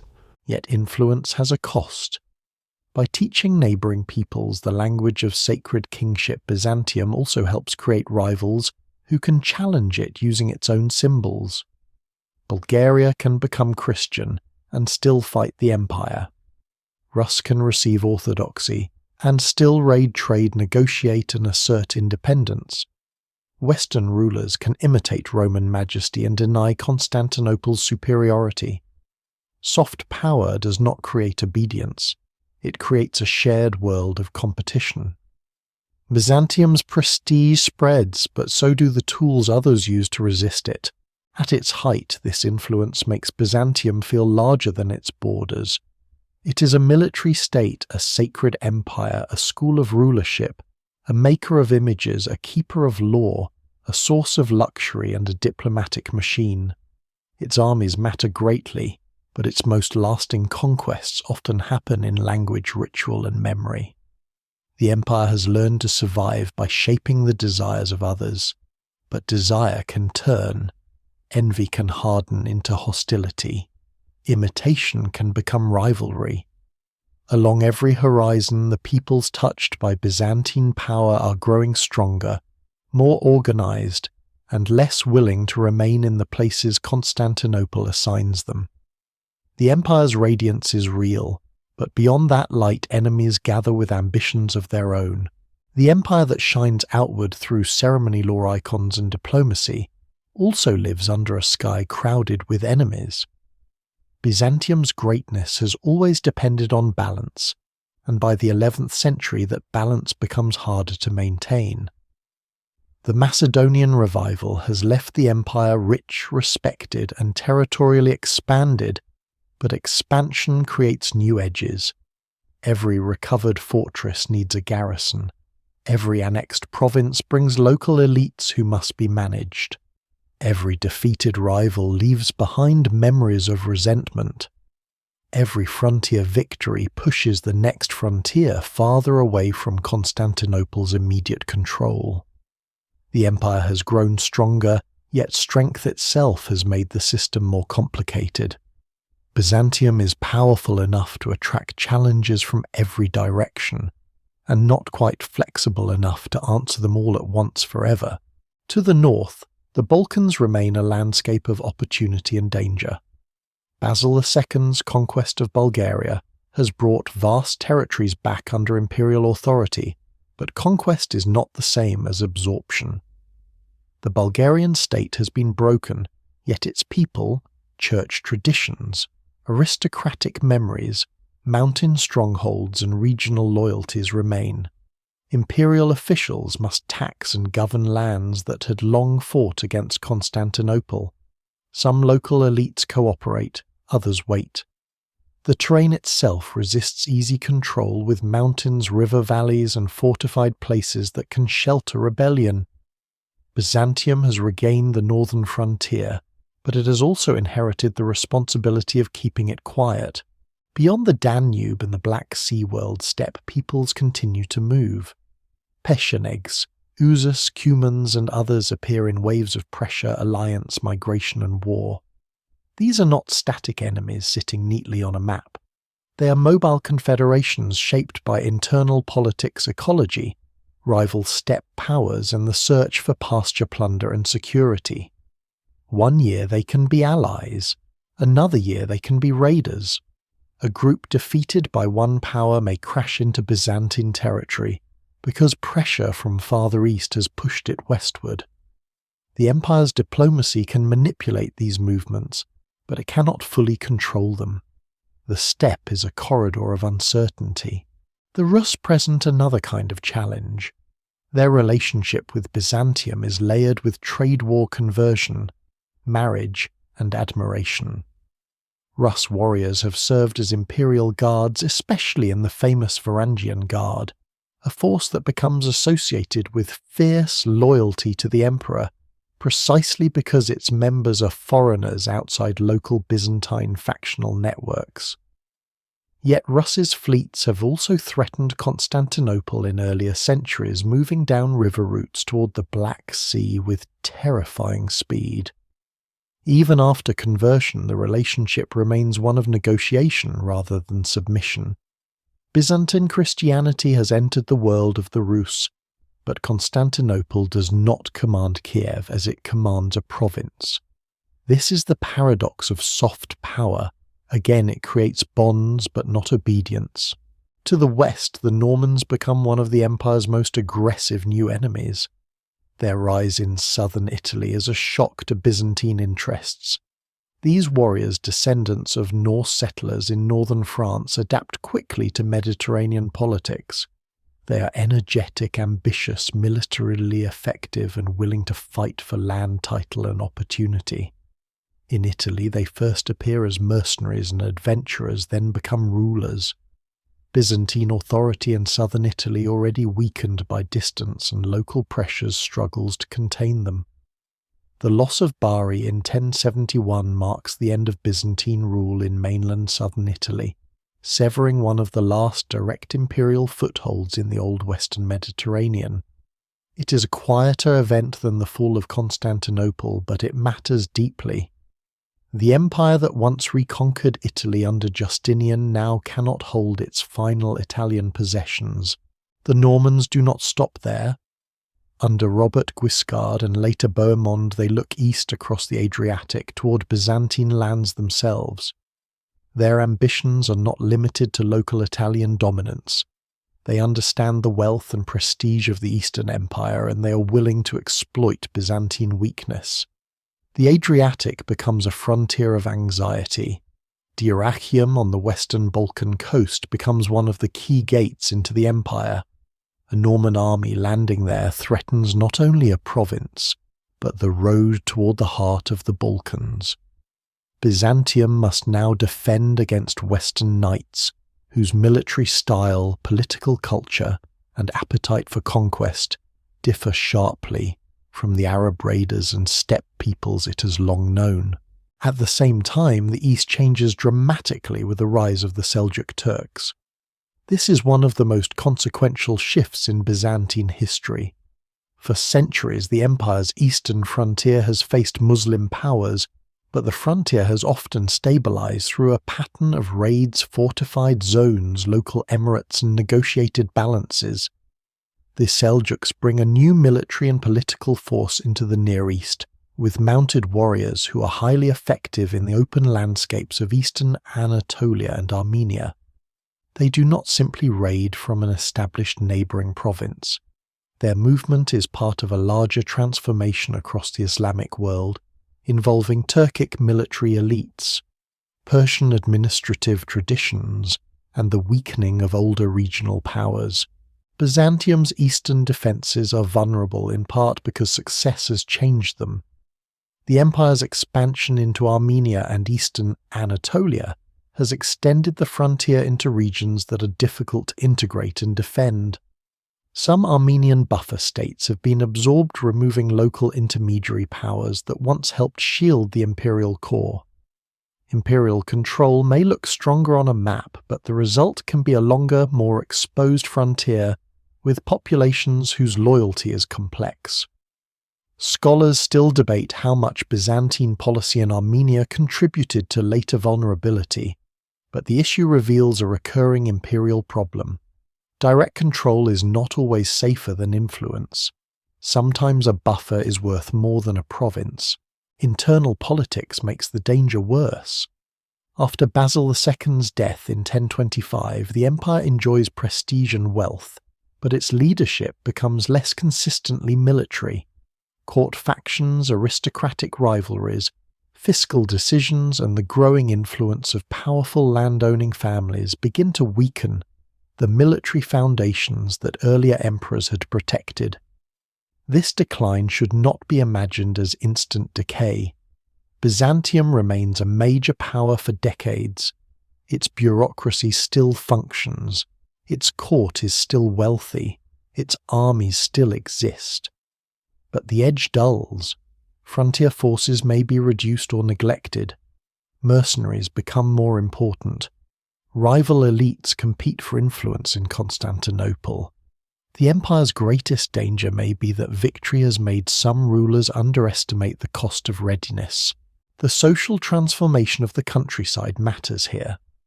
Powerful aristocratic families accumulate land and influence, especially in Anatolia. Earlier emperors had tried to protect small military landholders because they understood that broad-based rural service supported defense. As magnates grow stronger, the connection between land taxation and local military obligation becomes strained. The evidence remains debated in detail, and historians differ on how directly aristocratic landholding caused military decline. But the broader concern is real. When the state loses control over the social base of its army, it becomes more dependent on cash mercenaries and the loyalty of great families. This can work in times of plenty. It can fail suddenly in crisis. The crisis comes into focus at Manzikert in 1071. The battle has often been treated as the moment Byzantium loses Anatolia, but that is too simple.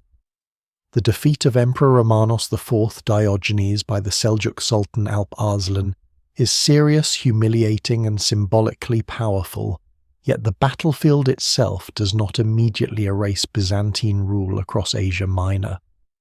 What makes Manzikert catastrophic is what follows.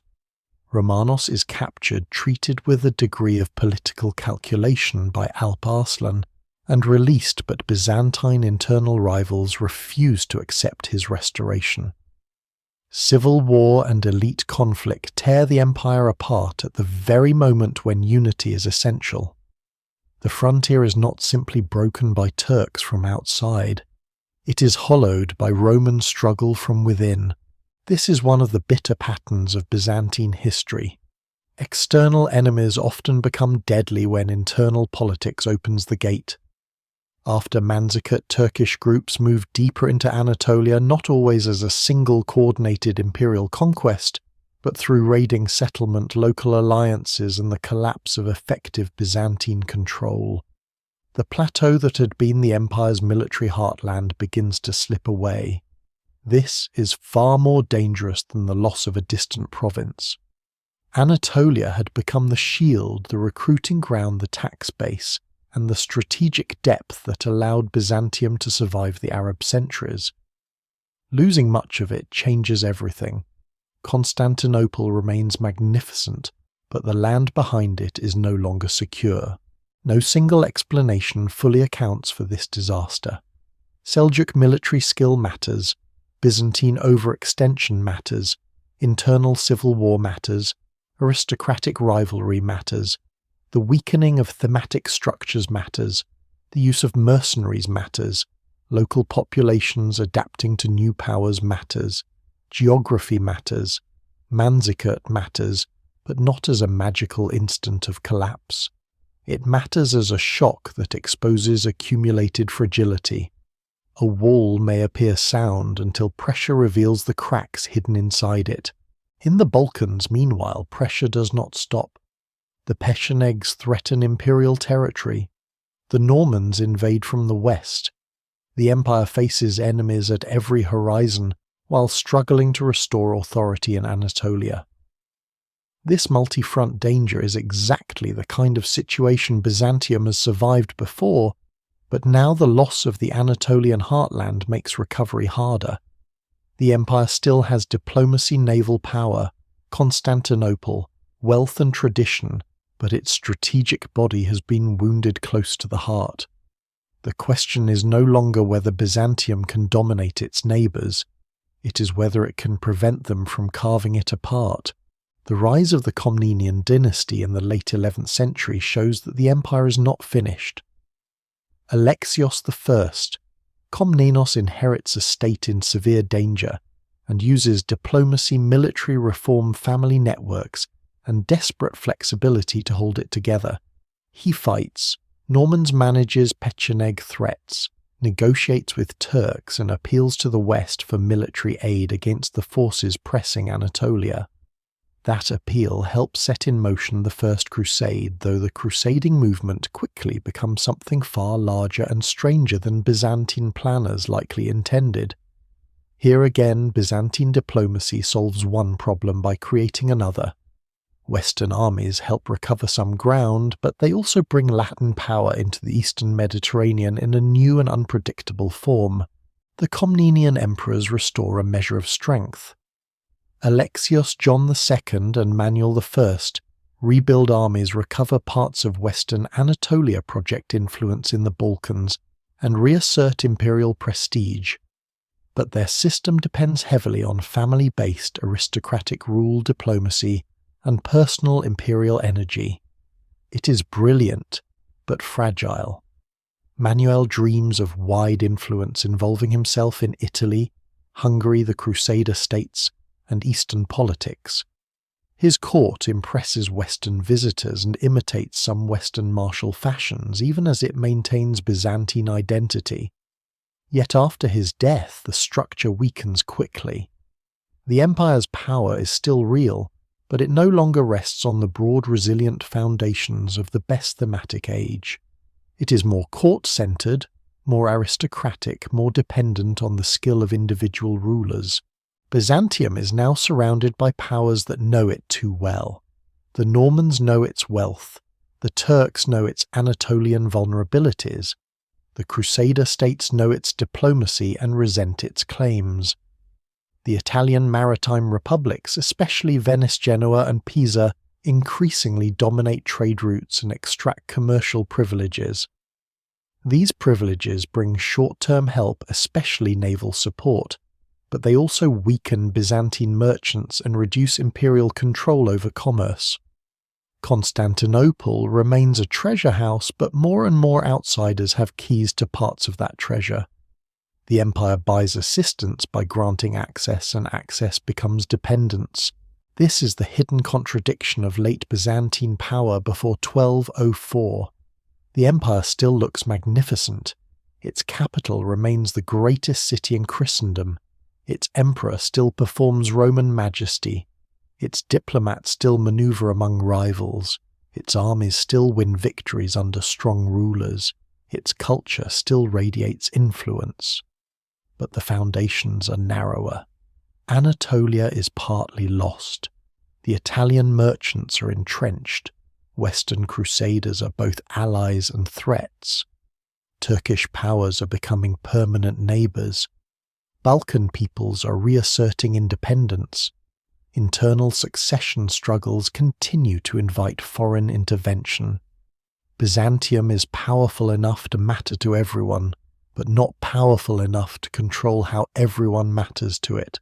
The empire has survived enemies at every horizon before, yet the danger now is different because the horizons are beginning to connect.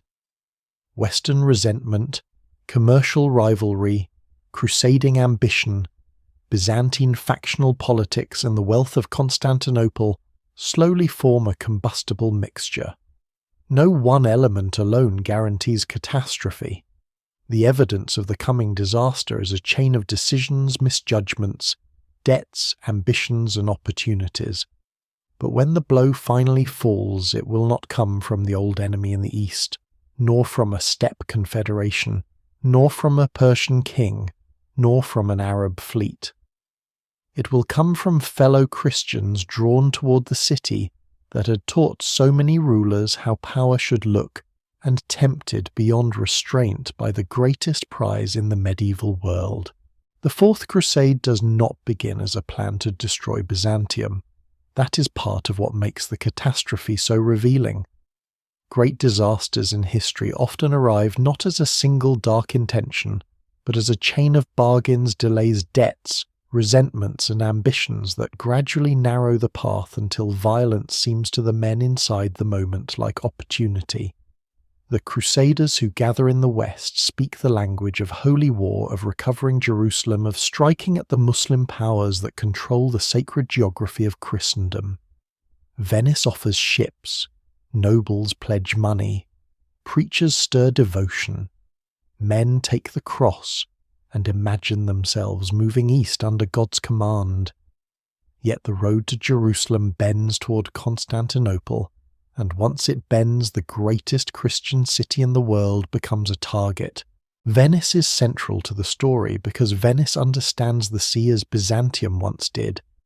The Republic is not yet the full maritime empire it will later become, but it is already shrewd, commercial, disciplined, and deeply aware of the value of routes, ports, contracts, and leverage. The Crusaders need transport, and Venice builds and prepares a fleet on an enormous scale. But the Crusaders cannot pay the full amount they owe. Debt becomes destiny. Instead of sailing directly to the eastern Mediterranean as intended, they are drawn first into Venetian strategic interests, including the attack on Zara, a Christian city on the Adriatic coast.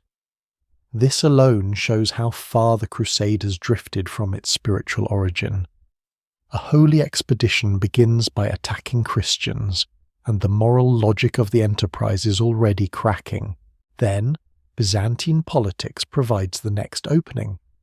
A young prince, Alexios Angelos, son of the deposed Emperor Isaac II, promises the Crusaders and Venetians extraordinary rewards if they help restore him and his father to the throne in Constantinople. His promises are enormous money military support for the Crusade submission of the Byzantine Church to Rome, and cooperation that would transform the Crusaders' troubled expedition into a triumphant alliance. To men trapped by debt, delay, and uncertainty, the offer is tempting. To Venice, Constantinople is both a commercial rival and a storehouse of wealth. To some crusaders, intervention can be justified as restoring a rightful ruler and securing aid for the Holy Land. To Byzantines, however, it is a foreign army brought into imperial succession politics, one more example of internal rivalry inviting outside danger. This is a recurring Byzantine weakness at its most fatal. The empire has survived Persians, Arabs, Bulgars, Rus Pechenegs, Seljuks and Normans, but again and again the throne itself becomes a wound through which enemies enter. Claimants seek foreign support, factions gamble with the state's survival, ambitious men believe they can use outsiders and then control them. The evidence remains incomplete regarding every private calculation, but the pattern is clear enough. Constantinople's enemies often need a doorway, and Byzantine politics sometimes opens it. In 1203, the Crusader fleet approaches the city not as a normal enemy from beyond Christendom, but as an armed force tied to a dynastic claim. For the Crusaders, the sight of Constantinople must be overwhelming. Western Europe has cities, cathedrals, courts, and markets, but nothing quite like this. The walls, domes, palaces harbours monasteries' relics, and sheer urban scale of Constantinople make it appear almost unreal. The city is a treasury of centuries filled with objects gathered, made, inherited, and sanctified across the life of the Roman Empire. It is also politically fragile. The Angelus dynasty has weakened imperial authority. Financial disorder, aristocratic rivalry, popular anger, and military decline have made the city less secure than its monuments suggest. Constantinople still looks impossible from the outside, but within the machinery of confidence is failing. The Crusaders and Venetians attack, and in 1203 they manage to force their way into the politics of the city. Alexios IV is installed alongside his restored father Isaac II. The promised rewards now become a trap. The new emperor cannot easily deliver what he has promised. The treasury is not as full as outsiders imagine, or at least not full enough to satisfy the enormous debt. Church union with Rome is deeply unpopular. Heavy taxation to pay the Crusaders enrages the population. The presence of Western troops near the city breeds fear and hatred. Latins and Byzantines already carry long memories of mutual suspicion, worsened by religious tension, commercial rivalry, and past violence against Latin residents in Constantinople.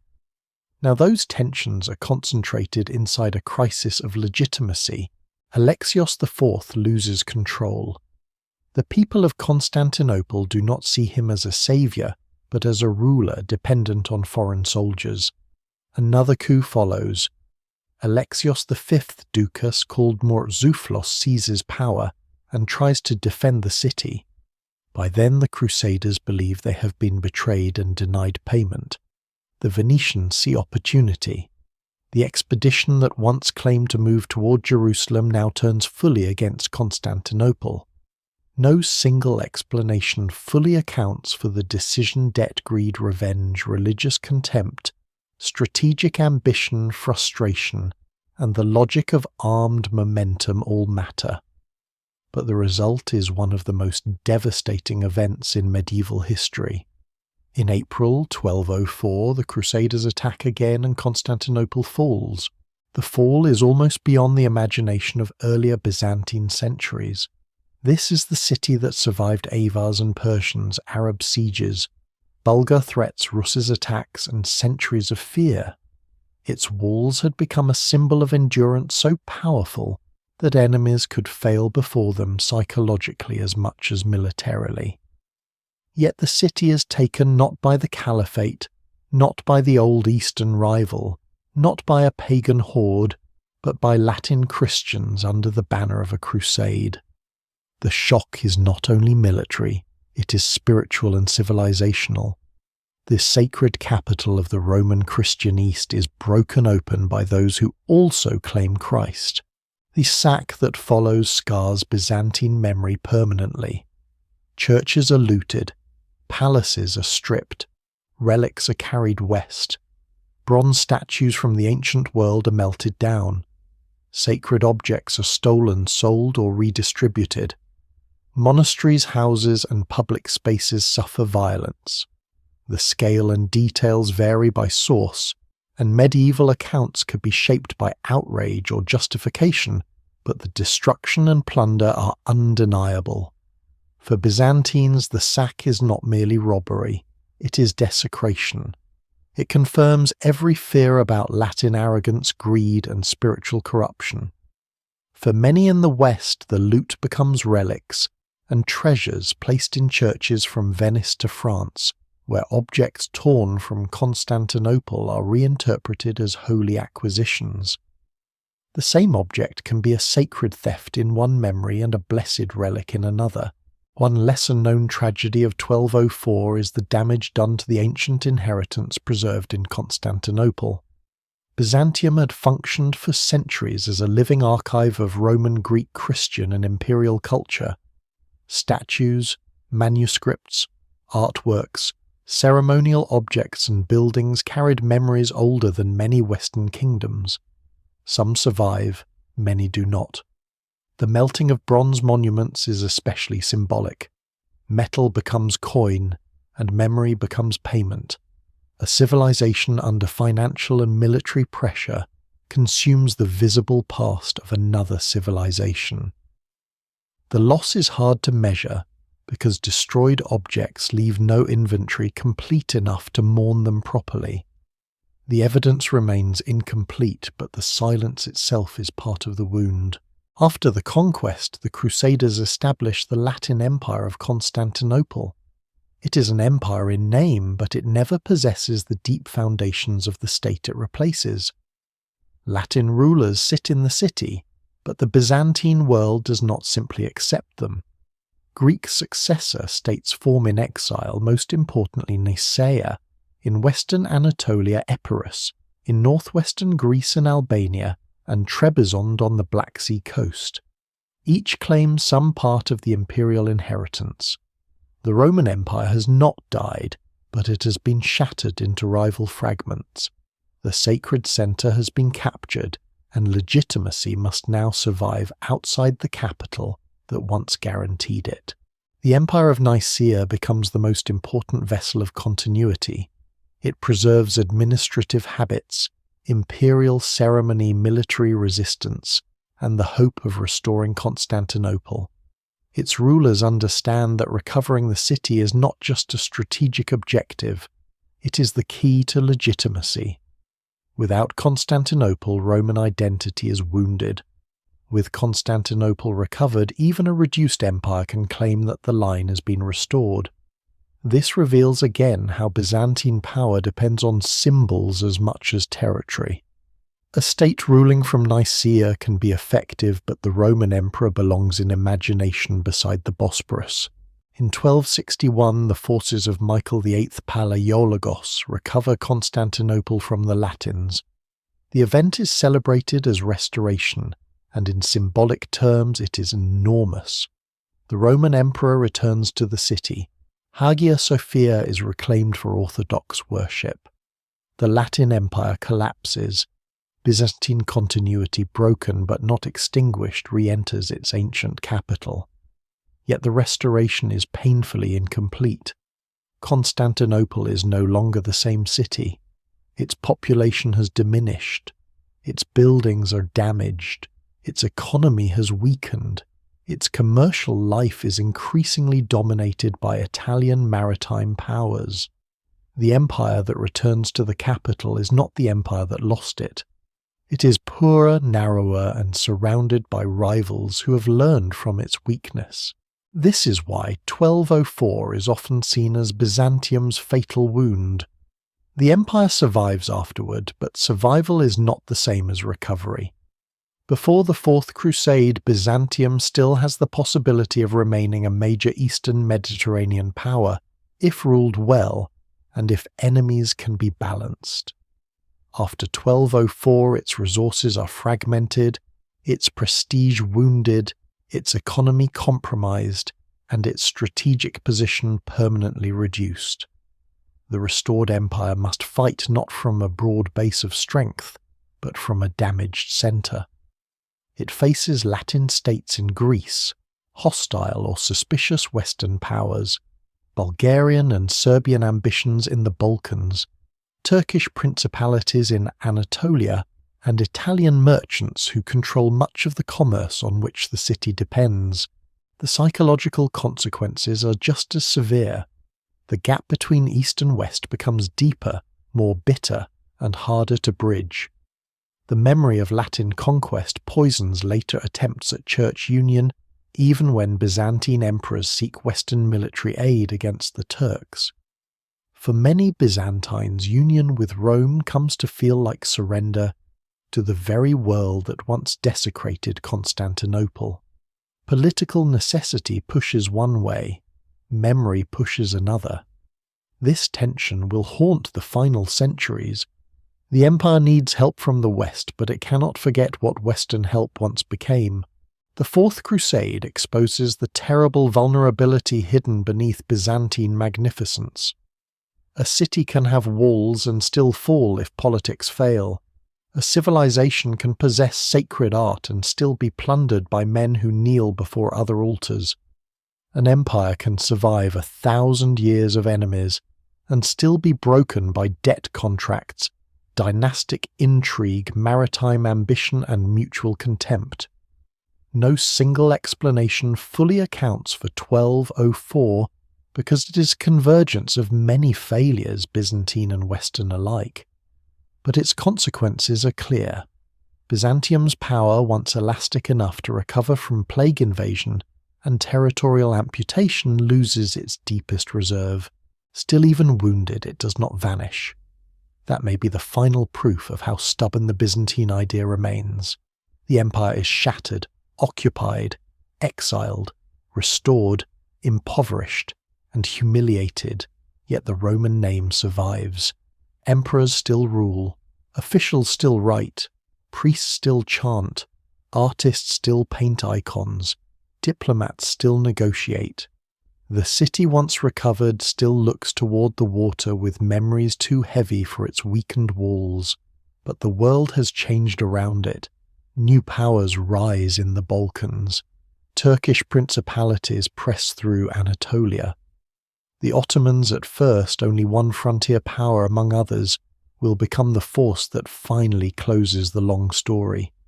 Byzantium has survived its fatal wound, but it now lives as a last light, bright in places beautiful in memory and increasingly surrounded by night.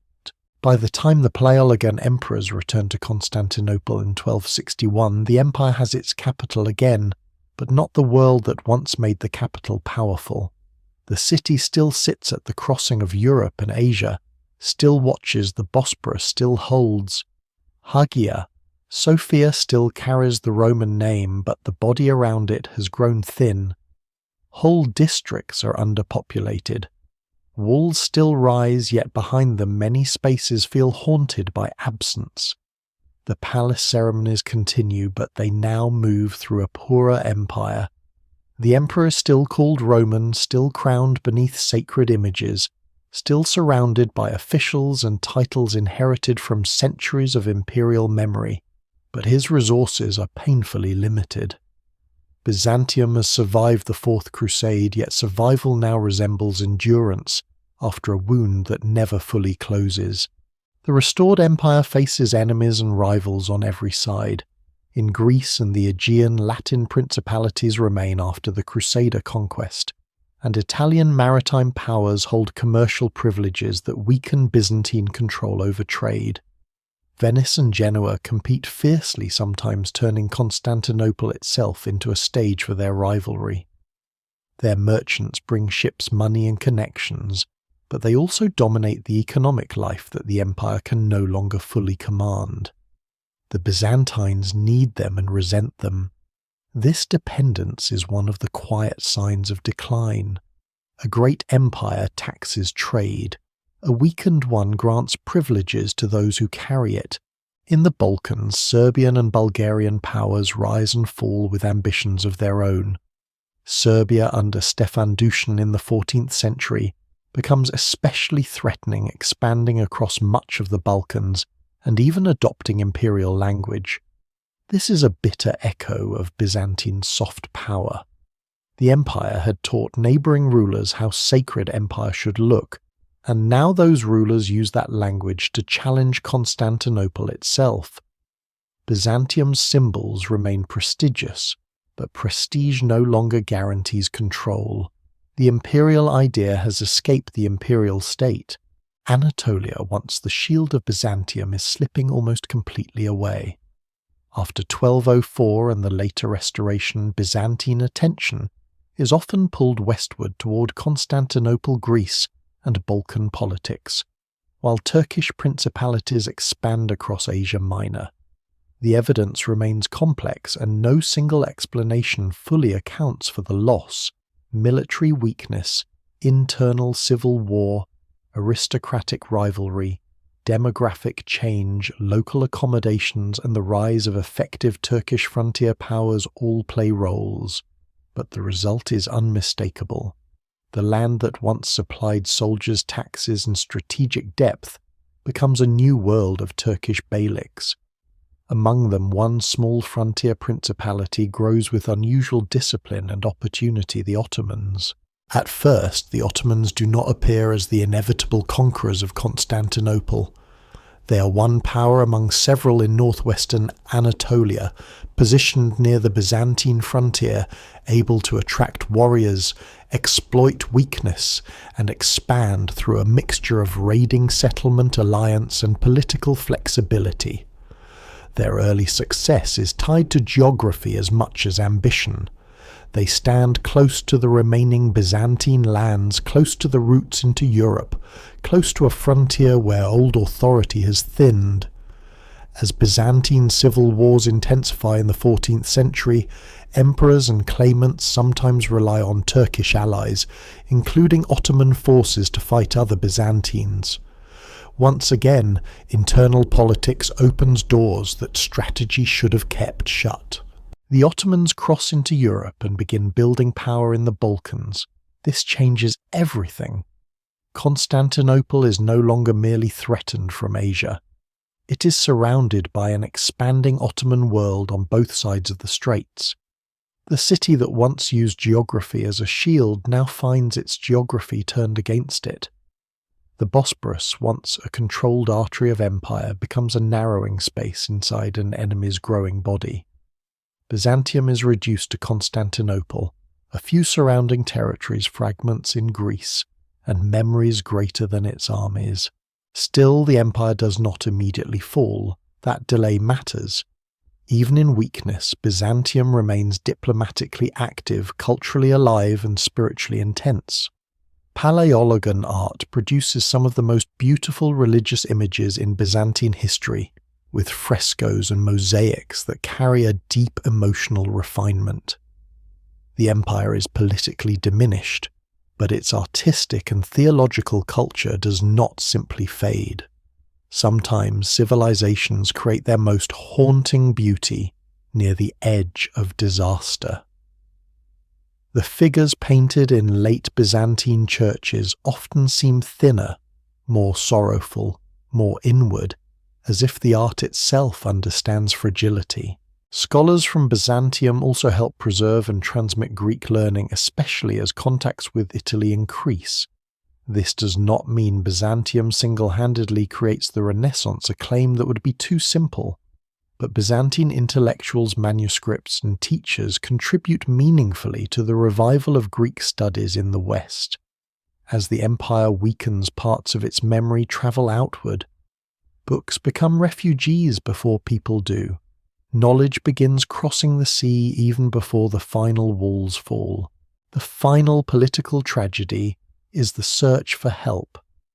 Byzantine emperors know they cannot defeat the Ottomans alone, so they turn toward the Latin West. But help comes tangled in the question of church union. Western powers and the papacy want religious submission or reconciliation under terms many Byzantines distrust. The Council of Florence in the 15th century produces a formal union between the churches, but in Constantinople it is deeply controversial. For many ordinary believers, monks and clergy union with Rome feels like betrayal, especially after the memory of 1204. The empire needs Western soldiers, but its people fear the spiritual cost. Political necessity and religious memory pull the dying state in opposite directions. In 1453, Sultan Mehmed II brings the final siege. The Ottoman Empire is now young, ambitious, organized, and determined. Mehmed understands that Constantinople is more than a city. Taking it will make the Ottomans heirs to imperial space masters of the Straits and rulers of a capital with unmatched symbolic power. The defenders are few. Emperor Constantine XI leads a desperate resistance with Byzantine and foreign troops, including Genoese assistance. The walls that had resisted so many enemies are now battered by large cannon, a technology that changes the old equation between stone and force. The Theodosian walls are still magnificent, but magnificence cannot remain invulnerable forever. The siege is brutal, tense, and final. Ships' chains, artillery assaults, prayers, repairs, hunger, exhaustion, and fear fill the last weeks. The defenders patch breaches by night. The Ottomans press harder. Inside the city, Hagia Sophia becomes a place of desperate worship, memory, and dread. What survives in the record suggests courage on both sides, though later retellings often wrap the event in legend. On May 29, 1453, the Ottoman assault breaks through. Constantine XI disappears in the fighting, becoming less a corpse in history than a final image of imperial sacrifice. Constantinople falls. The Roman Empire in its Eastern medieval form ends. Yet Byzantium does not vanish with the fall of its capital. Its legacy moves into the worlds that outlive it. Orthodox Christianity continues across the Balkans, Russia, the Caucasus, and the Eastern Mediterranean. Byzantine law ceremony, art monasticism, and political theology shape cultures far beyond the empire's borders. Moscow later develops ideas of sacred imperial succession that draw in part from Byzantine memory. Ottoman rulers themselves inherit Constantinople and transform it into their own imperial capital, preserving, adapting, and repurposing the city's strategic and symbolic power. Hagia Sophia becomes a mosque, the city becomes Istanbul, and the Bosporus remains what it had always been, a hinge of worlds. So how powerful was Byzantium? It was powerful enough to survive the fall of the Western Empire, powerful enough to reconquer lost provinces, powerful enough to endure plague and Persian war, powerful enough to survive the Arab conquests when Persia did not, powerful enough to hold Constantinople through sieges that should have ended it, powerful enough to rebuild itself through the theme system, powerful enough to return under the Macedonian emperors, powerful enough to shape the religion, art, law, and kingship of nations it never fully ruled. But it was never all-powerful. Its strength was elastic, not infinite. It bent brilliantly, but every bending left strain. The Fourth Crusade broke something essential. The loss of Anatolia hollowed its military core. Civil wars weakened it at the worst moments. The Ottomans finally brought the force, patience, and technology needed to take what so many before had failed to seize. Byzantium's power was therefore not only the power of conquest, it was the power of continuation. It carried Rome across 1,000 years after Rome was supposed to have fallen. It made a city into a world, a church into an empire, a language into memory, and survival into a form of grandeur. Its final fall was real, but so was its long refusal to disappear. The waters of the Bosporus still move past the old city dark in the evening silver at dawn, restless under the same winds that once filled the sails of grain ships, war fleets, Venetian galleys, Arab attackers, Russ's raiders, Genoese merchants, and Ottoman vessels. Empires rise beside such waters because movement brings wealth, and they fall beside them because movement also brings enemies. Constantinople learned this better than almost any city in history. It was protected by the strait, enriched by it, isolated by it, and finally surrounded through it.